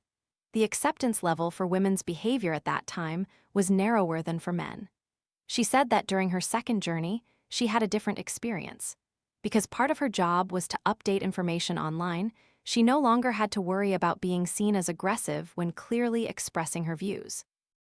In the early 1990s, when everything failed, my passion for this change was mixed with feelings of personal failure when I thought I couldn't advance further in my career. At that time, I was only thinking of myself, Medina said. The entire second chapter of this journey was truly very different from the first chapter. This time, I prioritized the common mission. General research shows that when women speak up on behalf of others, they avoid backlash because they are sacrificing for others. Undoubtedly, the path was difficult for Medina because she was a woman working in a male-led CIA. As a Puerto Rican woman, she was a member of not just one, but two minority groups. Recent research shows that her double minority status may have amplified the gains and losses of speaking up. Management researcher Ashley Rose, an African American, found that she herself was treated differently when she acted more assertively than white women and black men. When working with colleagues, she found that double minority members faced double the risk. When black women failed, they were judged more harshly than black men and white leaders of both genders. They were incompatible with leadership prototypes in both black and female forms, and they suffered unfair blame when they made mistakes. For double minority members, Rose's team showed that failure was not an option. But interestingly, Rose and her colleagues found that when black women gained leadership, they did not face the same risks as white women and black men. With dual identity, black women didn't have to adhere to certain rules at work. Because people didn't know which identity to apply to them, they could be more flexible in behaving as black or as women without fear of breaking stereotypes. But this only happened when they clearly demonstrated their competence. For minority members, gaining status before exercising power is especially important. By quietly implementing her plan to put information online as part of her job, Carmen Medina consolidated success without drawing too much attention. "I operated quietly at that time," she said. "No one really paid attention to what I was doing, and I kept repeating the process of transforming us into an organization ready to change at any moment. It was very much like a home experiment. I had a lot of freedom." After Medina had accumulated enough preparation, she began to speak up. And this time, people were ready to listen to her. Rose found that when women reached the top, and there were clear indications that they were in control, people had to acknowledge that these women had overcome stereotypes and discrimination, so they must be individuals of extraordinary resilience and talent. But what happens when those voices are not heard? The untraveled road. Donna Dubinsky was not yet 30, and it was the most exciting time of her life. As Apple's director of distribution and sales in 1985, she worked tirelessly from early morning until late at night, frantically focused on shipping computers to meet booming demand. Suddenly, Steve Jobs demanded the closure of all 6 U.S. warehouses. He wanted to reduce inventory and switch to a just-in-time manufacturing method, where computers were assembled to order and shipped quickly overnight by FedEx. Dubinsky believed this was a grave mistake, one that could jeopardize the company's entire future. "In my mind, Apple's success depended on the success of its distribution operations," she said. For a while, she ignored the idea, thinking it would disappear. But the idea didn't disappear, and she began to find reasons why it was a mistake. Distribution was going well, she insisted. Her team was about to have a record sales quarter, and complaints were almost non-existent. Even though she was a master in distribution, her objections were overruled by her superiors. Finally, she was assigned the task of spending several months reviewing Jobs' intentions. In the final session with the group, her boss's superior asked if anyone agreed with Jobs' proposed build-to-order production line. Jobs was in power then, and the majority followed him. Dubinsky was in the minority. Should she speak up and challenge the chairman, known for his bold ideas, Or should she remain silent to please Jobs? Though Dubinsky was one of the few women in leadership at Apple in the 1980s, I never thought gender was an issue for me. She was deeply committed. She had poured her heart and soul into the company. She held an executive position. She was partly responsible for the distribution department. She decided to take a stand and present her arguments against Jobs' proposal. Knowing she needed more time to solidify her position, she met her boss's superior and issued an ultimatum. If she couldn't present her own argument after 30 days, she would leave Apple. Making such an offer was a risky move, but her request was granted. Dubinsky came up with a new proposal: strengthen customer service centers instead of transitioning distribution to a build-to-order system. That would yield the desired benefits without any risks. Her proposal was accepted. The reason my opinion was heard was because of my performance and the impact I delivered. People saw me as someone who could make changes happen. If you're known as a value creator, you'll be respected. She had earned status before exercising power, so she had special merit to gain the advantage. From an outsider's perspective, the prospect of going against Steve Jobs seemed like a losing battle. But despite his tendency to disagree with her, Jobs was ultimately a reasonable person. Dubinsky knew that Jobs respected those who spoke frankly to his face, and he was open to new courses of action. And she wasn't speaking up for herself, she was fighting for Apple. By daring to challenge an idea she believed was wrong, Dubinsky was promoted, and she wasn't alone. From 1981, the Macintosh team began giving an annual award to those who dared to challenge Jobs, and Jobs promoted the successful ones among them to run larger divisions within Apple. Comparing the experiences of Carmen Medina and Donna Dubinsky raises fundamental questions about the optimal solution to dissatisfaction. In the pursuit of breakthroughs, you cannot ignore what makes you unhappy. Stubbornness is a temporary way to gain a voice. But in the long run, like ignoring problems, stubbornness leads to stagnation and is ineffective in resolving your dissatisfaction. To transform a situation, exit and voice are the only viable alternatives. Years ago, Hirschman warned us of a major limitation of exit. While it has the benefit of helping to transform your own situation, it doesn't make the situation better for anyone else because it leaves things as they were. Voice, then, becomes effective, Hirschman argued, when you have no other option to exit. In recent years, the world has changed in ways that make automatic exit easier. The time when Carmen Medina couldn't find another job after her controversy in 1985 at the CIA is long past. Spending an entire career at a single organization is a thing of the past. Today's dynamic labor market allows many people to find new positions with new employers. Thanks to globalization, social media, and rapid transportation and communication technologies, we have more flexibility than ever before. With these advantages, if you are dissatisfied with your job and can easily switch jobs, what reason do you have to speak up and pay the price? From Hirschman's perspective, exit is detrimental to breakthroughs. But Donna Dubinsky's experience sheds a different light on exit.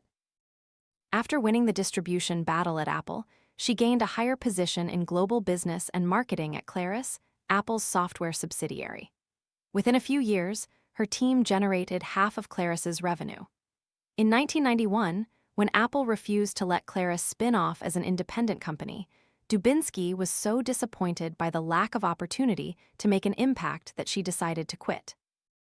She flew to Paris and spent a year painting and reflecting on ways to contribute to a larger mission. When she met an entrepreneur named Jeff Hawkins, she decided to become CEO of his startup, Palm Computing, because she believed it would create the next big wave in technology. Under Dubinsky's leadership, the startup developed into the Palm Pilot, achieving resounding success as the first major hit in the nascent personal digital assistant market. Palm Pilot stock was issued in 1996, and within a year and a half, it sold over 1 million units. In 1997, when Palm was acquired by 3Com, Dubinsky disagreed with some strategic decisions. For example, when corporate finance departments wanted all departments to cut their budgets by 10%, Dubinsky spoke out against it. Persuade the company to invest in areas that are succeeding and cut budgets in other areas that are not. In response to her opinion, the company told her she wasn't a good manager. She'd better go back and consult with her department. Deeply frustrated, Dubinsky and Hawkins left Palm to found a new company, Handspring, in 1998. Just 1 year later, Handspring launched its Visor handheld computer, which quickly captured a quarter of the market. After the spectacular growth of the Zaire smartphone, Handspring merged with Palm in 2003. Not long after, Steve Jobs launched the iPhone. Years earlier, Dubinsky recalled sitting in a room with Steve Jobs. Jobs said, "No way will I design a phone." Was he influenced by us because we had created a great phone and he changed his mind? No, he would never admit it. But despite his stubbornness, Jobs succeeded. It was the lack of an exit path that pushed Carmen Medina to advance national security. And it was precisely the opportunity to exit that helped Donna Dubinsky pioneer the smartphone revolution. The lesson here is that speaking your mind isn't always the better way to solve a problem. In some cases, sometimes leaving a restrictive organization can be a better path to originality. The best thing we can do is voice our opinions and ensure a balance of our risks, preparing exit strategies when necessary. If our boss is progressive like Steve Jobs, we might try to stay and speak up. But if not, and the stakeholders lack openness to changing opinions, we might find better opportunities elsewhere. Questions that can help us reflect on what should have happened. If Medina left the CIA, could she have succeeded in voicing her ideas elsewhere? If Dubinsky stayed at Apple, would the company have developed the iPhone or come up with other innovations? We will never have answers to these counterfactual scenarios, but we can learn something from the decisions Medina and Dubinsky made. Although one ultimately chose to speak up and the other to leave, their choices were similar in one way. They chose to speak out, not to remain silent. And in the long run, research shows that the mistakes we regret are not due to errors of commission, but errors of omission. If we can overcome these things, most of us will blame ourselves less and express our ideas more. That's exactly what Carmen Medina and Donna Dubinsky did, and they left themselves with few regrets. Part 4. Foolish enthusiasm. The disadvantages of being on time, of strategic procrastination, and of being a pioneer. It was late at night. In his hotel room, a young friend stared at a blank piece of paper on the table. His anxiety grew. He reached for the phone and sent some ideas to his mentor, who was a few floors below, and who then ran up the stairs directly to his room to discuss the speech that would change history. At 3:00 a.m., the young friend was still frantically working, his bones aching, his body collapsing from exhaustion. It was a night in August 1963. Although the March on Washington for Jobs and Freedom was planned for the next morning, Martin Luther King Jr. had not yet finished his closing speech. He wrestled with the speech all night, not sleeping a wink. King's wife, Coretta, recalled, he was the last speaker, and his words would be broadcast on television and radio to millions across America and around the world. That speech was incredibly important because it would spread inspiration and clarity to everyone. The march had been announced to the press 2 months prior, and King knew it would be a monumental event. With widespread media coverage, at least hundreds of thousands of people were expected to attend. In addition, King also invited several prominent figures to participate and support the event. These celebrities included civil rights pioneers like Rosa Parks and Jackie Robinson, actors Marlon Brando and Sidney Poitier, and singers Harry Belafonte and Bob Dylan. There was very little time allotted for the closing speech, so naturally, King began drafting it immediately. Since each speaker was only given 5 minutes, he had to be particularly careful in his choice of words. Great thinkers throughout history, from Benjamin Franklin to Henry David Thoreau to Martin Luther King Jr., realized that it takes more time to prepare a short speech than a long one. If it's a 10-minute speech, it will take me 2 weeks to prepare, President Woodrow Wilson said. I can talk as long as I want, as long as you don't ask me to prepare anything beforehand. But King didn't start writing his speech until after 10 p.m. the night before the march. Parents and teachers constantly implore children to start their homework earlier instead of waiting until the last minute. The world of self-help always emphasizes preventing procrastination. But what if procrastination was the reason King created the best speech of his life? In work and life, we are often taught that acting early and quickly is the key to success because procrastinators lose out. When we have a meaningful task, we are advised to complete it before the deadline. When we have a novel idea, such as inventing a new product or starting a business, we are encouraged to be pioneers. Of course, there are clear advantages to speed. We can be sure to finish what we start and beat competitors to market. But surprisingly, as I studied originality, I discovered that the advantages of acting quickly and being a pioneer are overshadowed by many disadvantages. The truth is, early birds catch the worm. But we also shouldn't forget that the worm woke up early too and got caught. This chapter analyzes the question of when we should take original action. When you are preparing to row upstream against the tide, you have choices about whether to start just before dawn, wait until noon, or wait until sunset. My goal here is to dispel common assumptions about timing by evaluating the unexpected benefits of procrastination when we start and finish a task, as well as when we release our ideas into the world.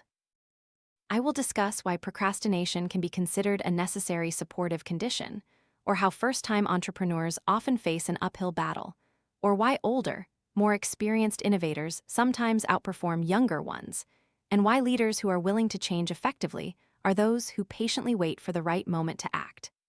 Despite the inherent risks of such delays, you will also see that waiting can reduce risk by preventing you from putting all your eggs in one basket. You are not the first to demonstrate originality, and the most successful originality doesn't always follow the schedule. They are always the late, but well-prepared party.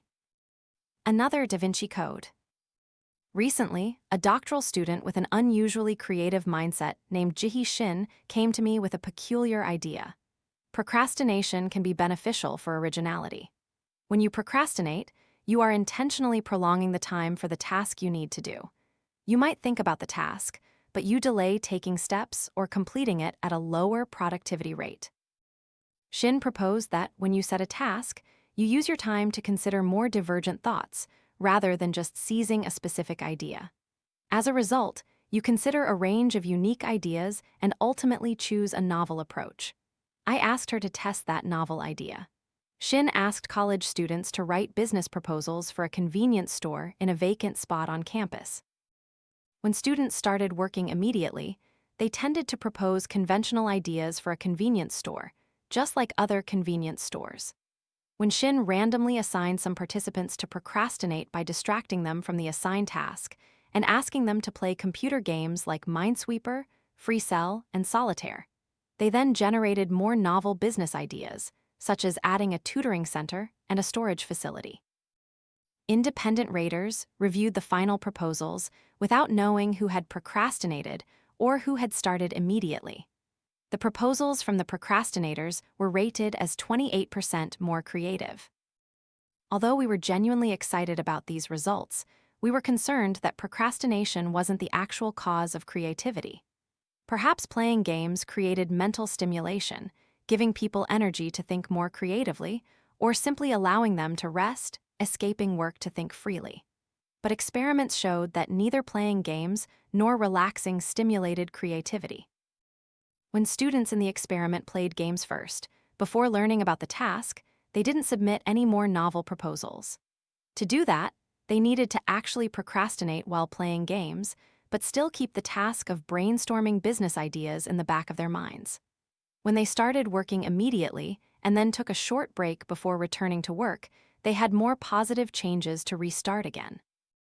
This only happened when they started thinking about the task and then intentionally procrastinated, because they needed to consider multiple future possibilities and generate more creative ideas. The procrastination process helped them spend more time considering different ways to complete the task, rather than narrowing down and freezing on a specific strategy. Are Shin's findings valid in the real world?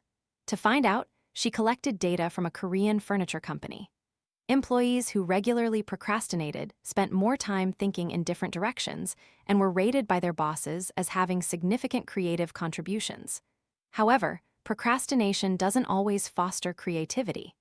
If employees don't actively try to solve a big problem, procrastination only drags things down. But when they are passionate, eager to embrace new ideas, stepping away from work leads them to more creative solutions. Procrastination can be the enemy of productivity, but it can be a resource for creativity.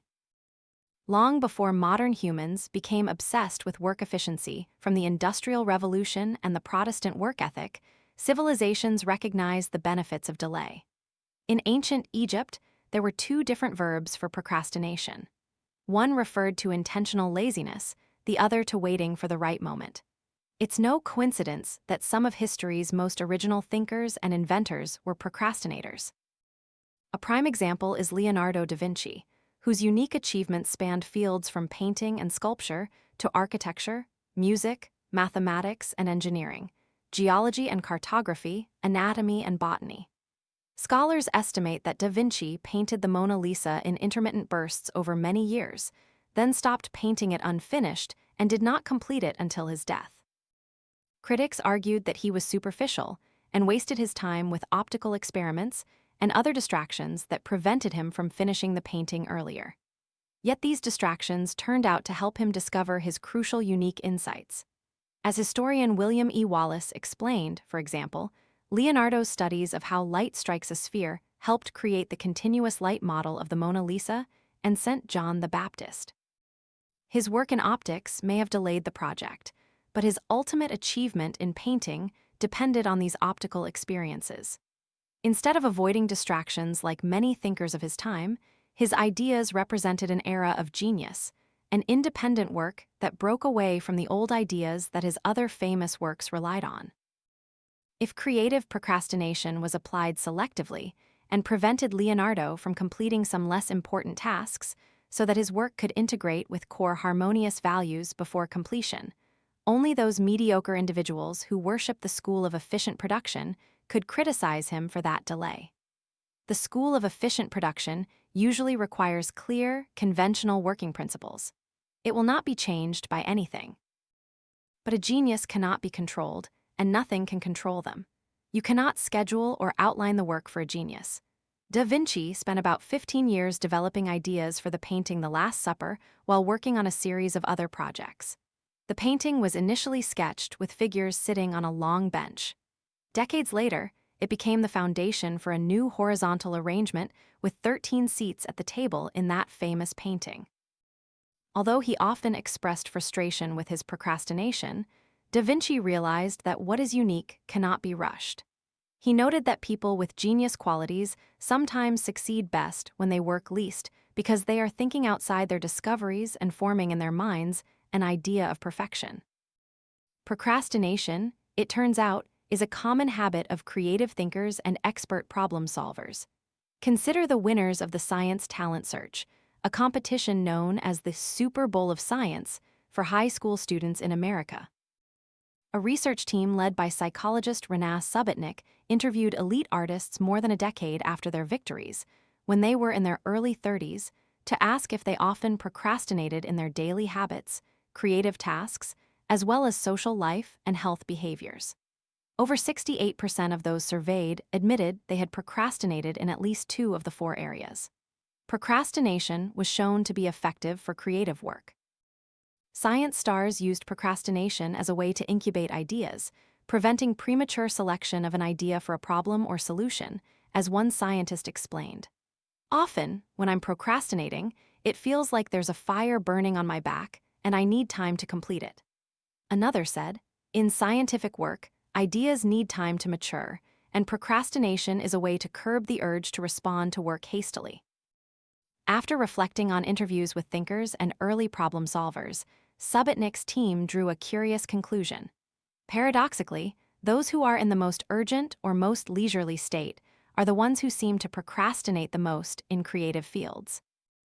In U.S. history, perhaps only one speech is as famous as King's: Abraham Lincoln's Gettysburg Address. With only 272 words, Lincoln reframed the Civil War as a quest for freedom and equality proclaimed in the Declaration of Independence. The official invitation to deliver the speech was sent to Lincoln more than 2 weeks earlier. The day before departing for Gettysburg, the president had only drafted half the speech.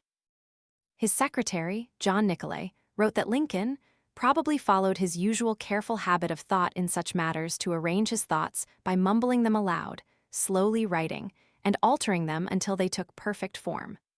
Lincoln finally didn't write the ending until the night before delivering the speech the next morning. He waited patiently because he wanted to develop the most compelling theme. In the early summer days before delivering his "I Have a Dream" speech, King asked 3 close advisors for suggestions on suitable content and tone for the speech. Later, King had an open dialogue about the speech with Clarence Jones, his lawyer and speechwriter. Then, King asked Jones and other activists to start writing a draft for the speech. In the following weeks, King resisted the temptation to settle on a theme or direction too early. He waited until 4 days before the march actually took place to proactively start writing the speech. The night before the march, he gathered a group of advisors to review the draft together. Jones recalled, King said, "This is a pivotal moment in our civil rights struggle. We should try our best to get the best ideas from the key figures of the movement." King organized this meeting by explaining that he wanted to review ideas and find the best approach. By delaying the task of writing and consolidating details before writing the speech, King gave Jones the benefit of the Zygarnik effect. In 1927, Russian psychologist Bluma Zygarnik demonstrated that people have better memories for unfinished tasks. Because once a task is completed, we stop thinking about it. But when it's interrupted and unfinished, it remains active in our minds. When Jones compared his first draft to the topic of that evening's discussion, something that worked its own way and echoed from deep within my subconscious. 4 months earlier, Jones had met Governor Nelson Rockefeller, a respected philanthropist who enthusiastically supported civil liberties and had funded King's release from a Birmingham jail. Rockefeller opened a bank account on a Saturday and gave Jones a briefcase containing $100,000. By bank regulation, Jones had to sign a promissory note, and Rockefeller would pay for it. Recalling the experience the night before King's speech, Jones realized that promissory notes might be a powerful metaphor. The next day, King used it in his speech. When the architects of our republic wrote the magnificent words of the Constitution and the Declaration of Independence, they were signing a promissory note. But it is obvious today that the United States has defaulted on this promissory note insofar as her citizens of color are concerned. Finally, when King instructed Jones to prepare the final draft, it would include ideas that were his own. But that wasn't the only tangible benefit of procrastination, inspiration, and prayer. Half a century after he delivered his momentous speech, the first 4 words of the speech remain etched in our collective memory. "I have a dream." These words remain one of the most famous phrases in human rhetoric because they painted a vivid portrait of a better future. But I was surprised to learn that the dream idea was never written into the speech. It didn't appear in Jones's draft, and King didn't mention it anywhere in his script. During the speech, Mahalia Jackson, King's favorite gospel singer, shouted from behind him, "Tell them about the dream, Martin." He continued his speech, and she encouraged him again. Standing before a crowd of 250,000 people and millions watching on TV, King began to improvise, pushing his notes aside and guiding everyone towards an inspiring vision of the future. Before everyone, cameras and microphones, Clarence Jones described, "Martin took flight." Along with needing time to generate new ideas, procrastination also offers another benefit. It helps us unleash our improvisational abilities. When we prepare too thoroughly, we often get stuck to the outline we've created, closing off creative possibilities that could lead us to better new directions in the field we're speaking about. Years ago, Berkeley psychologist Donald McKinnon found that America's most creative architects tended to be more spontaneous and unconventional than their technically skilled but conformist colleagues. They were people who consistently rated themselves high in self-control and conscientiousness. In a study of pizza chains that I conducted with Francesca Gino and David Hoffman, the most profitable stores were managed by leaders who rated themselves as least efficient and timely. Similarly, when strategy researchers such as Nadkarni and Paul Herrick studied nearly 200 companies in India, the companies with the highest financial returns were those whose CEOs rated themselves as having the lowest efficiency and timeliness. In both cases, the most successful organizations were run by executives who admitted they often wasted time before sitting down to work and sometimes didn't achieve deadlines on time. Although these habits can hinder work progress, they help leaders demonstrate strategic flexibility and adaptability. In Indian companies, members of each company's top management team rated their CEOs on strategic flexibility. CEOs who planned carefully, acted early, and worked diligently were often seen as more rigid. Once they built a strategy, they would be stuck with it. CEOs who tended to procrastinate were often more flexible. They could change their strategies to seize new opportunities and protect the company from threats. When King stepped onto the podium for his speech, even as he approached the microphone, he was still revising it. Just before King spoke, political historian Drew Hansen wrote in the Dream asterisk. He broke through all limits and scribbled new things while he waited for his turn. And it looked as though King was still revising his speech until he stepped up to deliver it. In the Pulitzer Prize-winning book bearing the cross asterisk, historian David Garrow noted that King improvised like a jazz musician. King acted very naturally, starting with a small improvisation. One of the early parts of the written speech, called the promissory note and the Declaration of Independence, was a promise that all people would be guaranteed the unalienable rights of life, liberty, and the pursuit of happiness. Standing on the podium, King emphasized racial equality, a promise that all people, yes, black people as well as white people, must be guaranteed these unalienable rights. At the 11-minute mark of the speech, Mahalia Jackson prompted King to share his dream. It's unclear if he heard her, but it was just all of a sudden that I decided to change a bit, King recalled. He let his emotions guide him at that moment and expressed his dream. Before the speech was over, Hansen noted that King had added so much new material that his delivery time doubled. Great originality comes with reasonable procrastination, but it doesn't mean things go off script. They procrastinate strategically, innovating gradually by exploring and refining different possibilities. Although the dream memory was improvised, King had also tried speaking about it in various ways in previous speeches. He spoke about his dream almost a year earlier in November 1962 in Albany. And in the months that followed, he mentioned it frequently, from Birmingham to Detroit.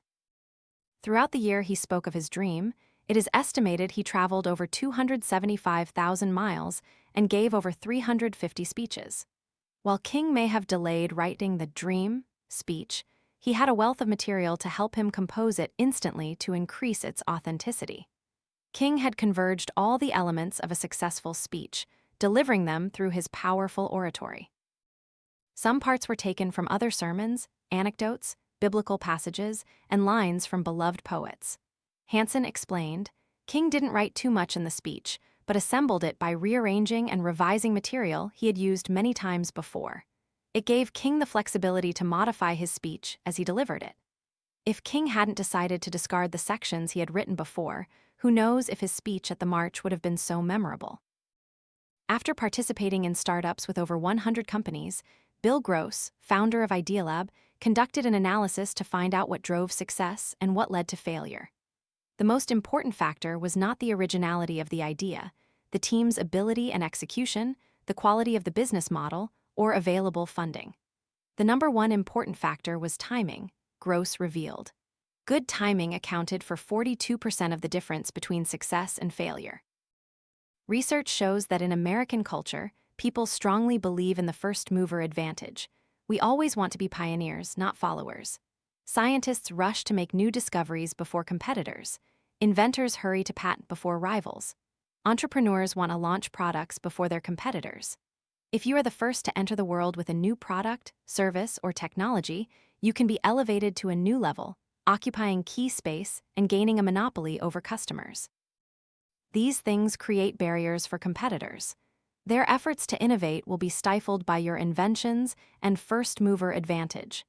And their growth will be hampered by the fact that it is difficult and costly to persuade customers to change. In a classic study, two marketing researchers, Peter Golder and Jerry Telles, compared the success of companies, both pioneers and followers. Pioneers were first movers, the first company to develop or sell a product. Followers were those who launched products later, waiting for pioneers to establish a market for the product before entering. Golder and Telles analyzed hundreds of brands across 30 different industries and found a surprising difference in failure rates: 47% for pioneers versus only 8% for followers. Pioneers were 6 times more likely to fail than followers. Even when pioneers survived, they only captured an average of 10% of the market compared to 28% for followers. Surprisingly, the drawbacks of pioneering are often greater than the positives. After careful review, studies show that pioneers can capture a larger market share but have fewer chances of survival and significantly lower profits. Marketing researcher Lisa Bolton concluded, while first movers may gain many advantages in certain niche industries, academic research on this is still very mixed, and overall does not support the first mover advantage. If you are easily tempted to rush into a new field, this knowledge will help you pause and carefully consider the ideal time to do so. But Bolton also realized something alarming. Even when people know that the evidence doesn't show a first mover advantage, they still believe in it. It's also easier to think that pioneers are successful. The failures have long been forgotten, so we still assume they are a rarity. The best way to break the myth of the first mover advantage is to ask people why it creates disadvantages for pioneers. In your experience, what are the 4 biggest limitations of a pioneer? Followers often copy business models or products and services, but often lack something. So, instead of catching up with current demand, they wait for the right moment until they are ready to introduce a new product. They often enter the market slowly because they are in the process of researching and developing revolutionary products, services, and technologies in that field. In the console gaming industry, an interactive computer that outputs video signals to display devices like TVs or computer monitors to show video games, Magnavox Odyssey was the pioneer in 1972, primarily producing crude sports games. But Nintendo, the follower, was different. This company licensed the Odyssey system and distributed it in Japan in 1975. Then it beat Magnavox in the next decade by creating the Nintendo Entertainment System with signature games like Super Mario Bros. And The Legend of Zelda *. Nintendo changed gaming with a user-friendly controller, complex characters, and interactive role-playing models. To be truly original, you are not required to be a pioneer, but you must certainly be different and do better than those who came before. When original individuals rush to be pioneers, they can easily overstep. That's the first disadvantage. Before the dot-com bubble burst, a young Goldman Sachs banker named Joseph Park was sitting in his apartment, frustrated when his attempts to access the internet for entertainment all failed. Why did he have to go to such lengths to Blockbuster to rent a movie? He should just be able to open a website, choose a movie, and have it delivered to his door. Despite growing revenue to $250 million, Cosmo.com, the company Park founded, went bankrupt. His biggest mistake was making a fragile promise of 1-hour delivery for almost everything and investing in building branches nationwide to support growth that never materialized. A study of 3,000 startups showed that about 3/4 of failed companies were due to immaturity, making investments too early when the market wasn't ready to accept them. If Park had proceeded slower, he might have realized that with existing technology, 1-hour delivery was impractical and unprofitable. However, the demand for online movies was huge. Netflix slowly emerged from its difficulties, and Cosmo could have competed in the mail-order rental business, and then later in online streaming. He later leveraged technological shifts that enabled Instacart to build a logistics system that made 1-hour grocery delivery feasible and profitable. When the market is more clearly defined and when followers enter, they can focus on providing the highest quality instead of wondering what to offer first. Do you want the second or third person to see what the first person did and then improve upon it? Malcolm Gladwell asked in an interview. When ideas become truly complex and the world also becomes complex, is it foolish to think that pioneers can do it all? Gladwell emphasized, most of the best things take a long time to figure out. Second, there's reason to believe that many people who choose to start later may be better suited for success. Risk seekers are often seen as leaders, and they tend to make impulsive decisions. Meanwhile, many businesses only want to take risks from the sidelines, waiting for the right opportunity and seeking to balance their risks before entering the market. In a study of software startups, strategy researchers Elizabeth Pontikes and William Barnett found that when entrepreneurs rushed to follow the crowd into booming markets, their startups were less likely to survive and grow. When entrepreneurs waited for the market to settle down, they had a higher success rate. No need to follow rules. Following trends is more likely to lead to market presence, funding, and ultimately, public acceptance. Third, coupled with ambition but less recklessness, followers who wait for stability can innovate based on competitors' technology to make their products better. When you are the first to bring a new product to market, you bear all the mistakes yourself. Meanwhile, followers who wait for stability can watch and learn from your mistakes. Being a pioneer is a tactic, not a goal, Peter Thiel wrote in *0 to 1*.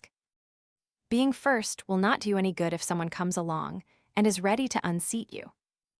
Fourth, while pioneers tend to get stuck with what already exists, followers can observe market changes and shifts in consumer preferences and then adapt accordingly.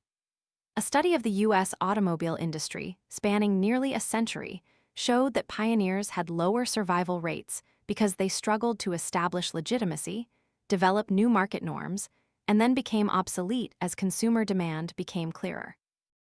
The value of waiting for the market to be ready before entering has its own merits for followers.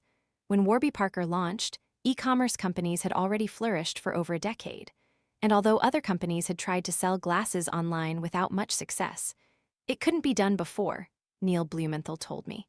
We had to wait for Amazon, Zappos, and Blue Nile to make customers comfortable buying products they fundamentally wouldn't want to buy online. This holds true even in fields other than business, where key individuals, ideas, and movements failed because they were ahead of their time.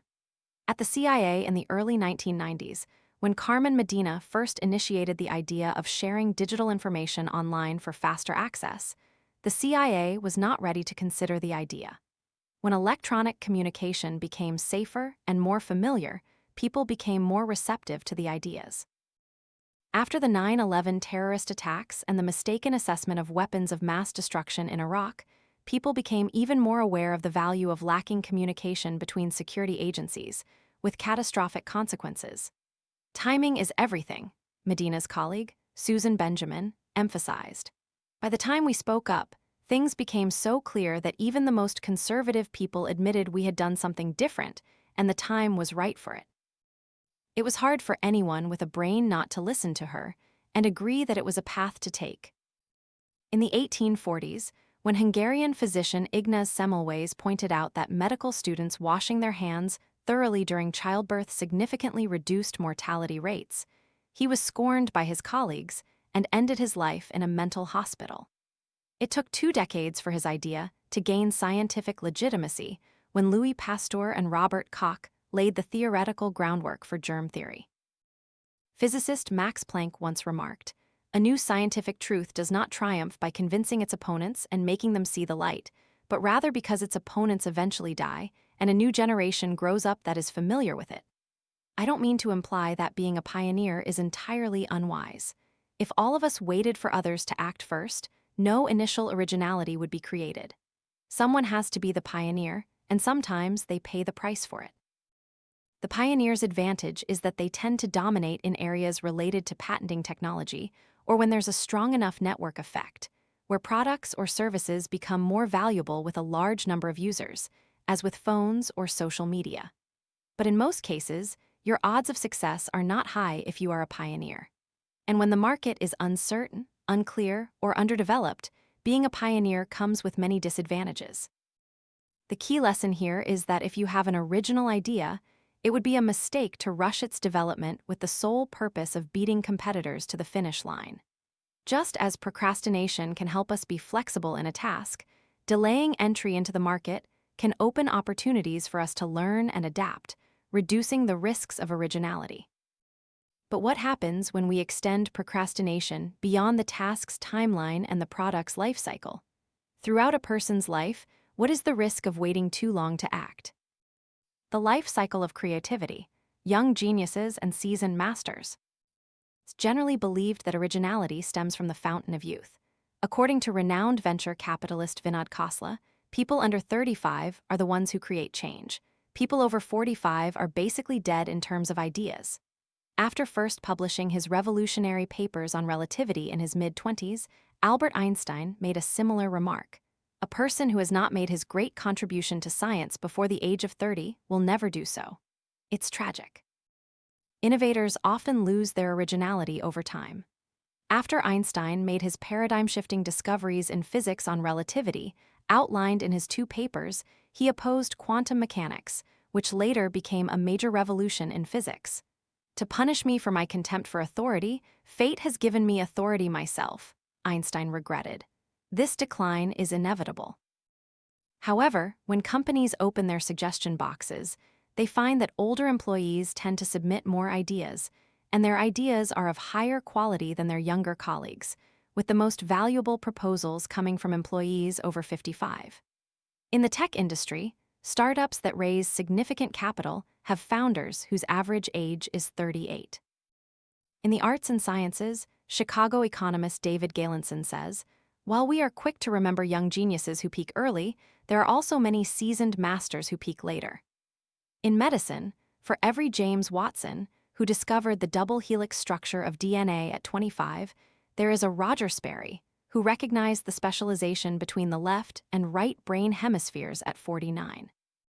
In cinema, for every Orson Welles, who created the cinematic masterpiece Citizen Kane *, his first film at 25, there is an Alfred Hitchcock, who made his three most famous films over 3 decades of his career at ages 59 Vertigo, 60 North by Northwest, and 61 Psycho.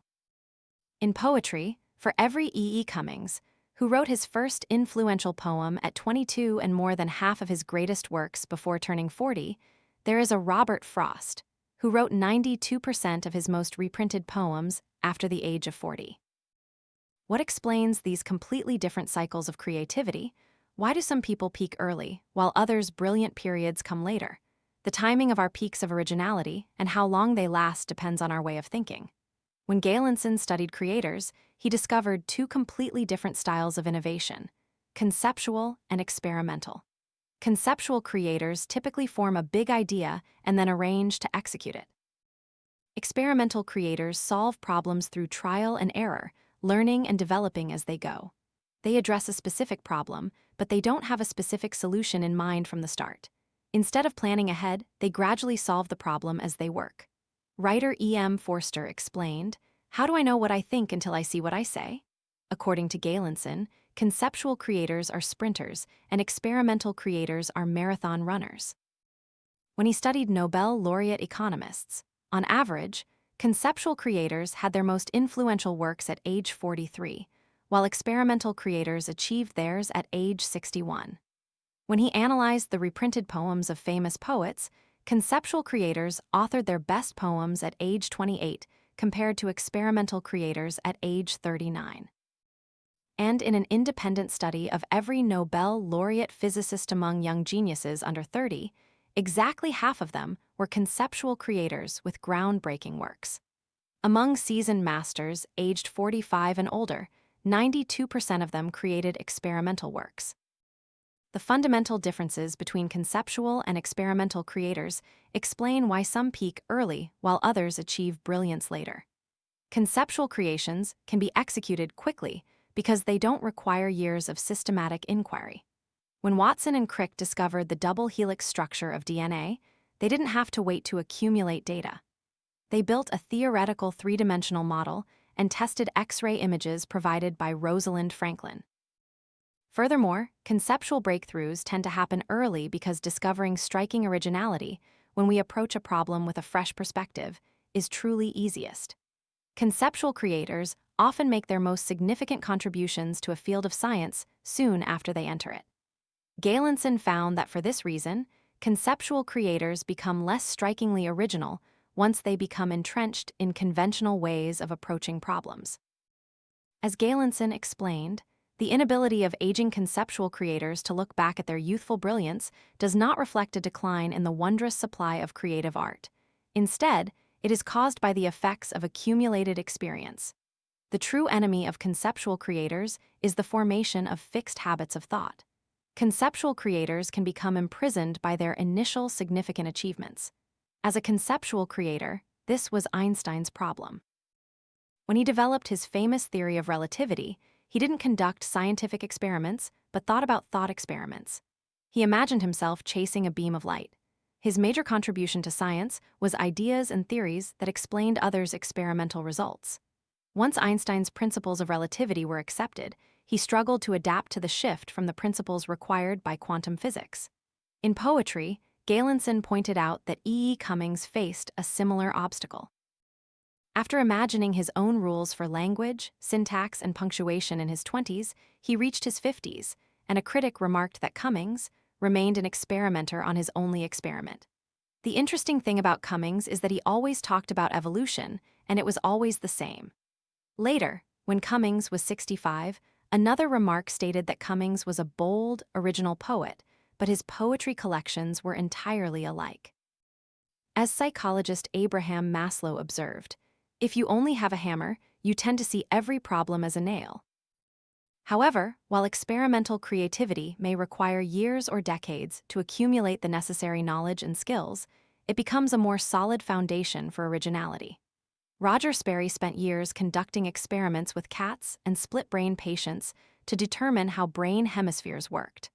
Robert Frost didn't write any of his most reprinted poems in his 20s, and only 8% were written in his 30s. His brilliant period finally bloomed in his 40s and again in his 60s. Step by step, poet Robert Lowell noted, Frost observed places and people until his best poems achieved the richness of great novels. Like an explorer, Frost gathered all data by venturing into the world, carefully listening to real conversations. I would never use a word or phrase that I hadn't heard in a speech, Frost admitted. Each poem is an experiment in mixing different elements. Not surprising to writers and not too surprising to readers. He enjoyed sharing, "When I start writing a poem, I know nothing. I don't want to write a poem that I can say is headed for a happy ending. You get happy discoveries before the end." Conceptual creators tend to generate original ideas initially but risk copying each other. Experimental approaches take longer but prove to be more novel. Instead of copying existing ideas, experiments allow us to continue discovering new ones. One scholar noted that Mark Twain published Asterisk Adventures of Huckleberry Finn Asterisk at 49, using trial and error, and found his plot easily changeable during execution, so he wrote the story without any decisions or plans in mind. Twain himself commented that, when a short story grows into a long one, the original purpose or main idea may be abandoned and replaced by a different, new perspective.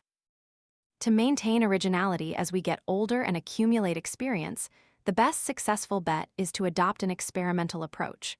We can sketch out a few plans for what we want to create, start experimenting with different types of ideas and exploratory solutions. Finally, with enough patience, we can hit on something new and useful. Experimental approaches also helped Leonardo da Vinci a lot.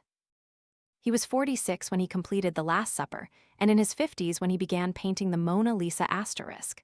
Only by painting did he truly understand and clarify his vision, one scholar wrote, and another suggested that Leonardo worked like a sculptor with clay, never accepting any form as final, always seeking creativity, even at the risk of obscuring his original intention. Martin Luther King Jr. was also an experimental creator. Although he was only 34 when he delivered the Dream speech, it was his 20th year in public speaking about human rights. At 15, he delivered original speeches on human rights at a statewide final. He spent years in intermittent experiments with words that could clearly articulate his views. In his thousands of speeches, he continually practiced different tones and passages. Drawing experience from a former teacher, he achieved originality, as scholar Carroll and Blake described, by putting old problems in new combinations and new things in old combinations. Good things come to those who wait, and for experimental philosophers, it's never too late to be original. After architect Frank Lloyd Wright received the contract for Fallingwater, his most famous architectural work, he procrastinated for almost a year on fragmented sketches before completing the design at 68. Raymond Davis shared that the Nobel Prize in Physics he received was for research he began at 51 and finished at 80. The more experiments you conduct, the less bound you become by your past views. You learn from what you discover in your audiences, paintings, or factual data. Instead of sinking into the quagmire of imagination, by looking directly at the world, you improve your peripheral vision. Sprinting is a good strategy for a young genius, but to become a seasoned master, patience and experimentation is needed for a marathon. Both paths lead to creativity. However, for those who lack deep insight, slow and steady experimentation can illuminate the path to originality, even if it takes longer.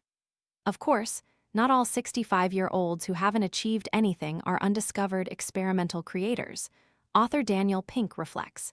But it can strengthen our resolve to keep creating, never discouraged, to achieve success like the persistent turtle in the story of the tortoise and the hare. So we have finished part 1, Originals, How Non-Conformists Move the World. Perhaps what you just heard isn't new, but the way you look at it may have changed a bit. Sometimes the world doesn't change because of big things, but because one person starts to think differently. Slow down a bit, ask more questions, and stop following familiar paths. Thinking differently won't make you stand out immediately, but it helps you stop being carried away by things that aren't inherently yours. And just that alone, you've started to move. If there's one thing you can take away from this section, it's perhaps not an answer, but a new perspective for you to rethink in your own way.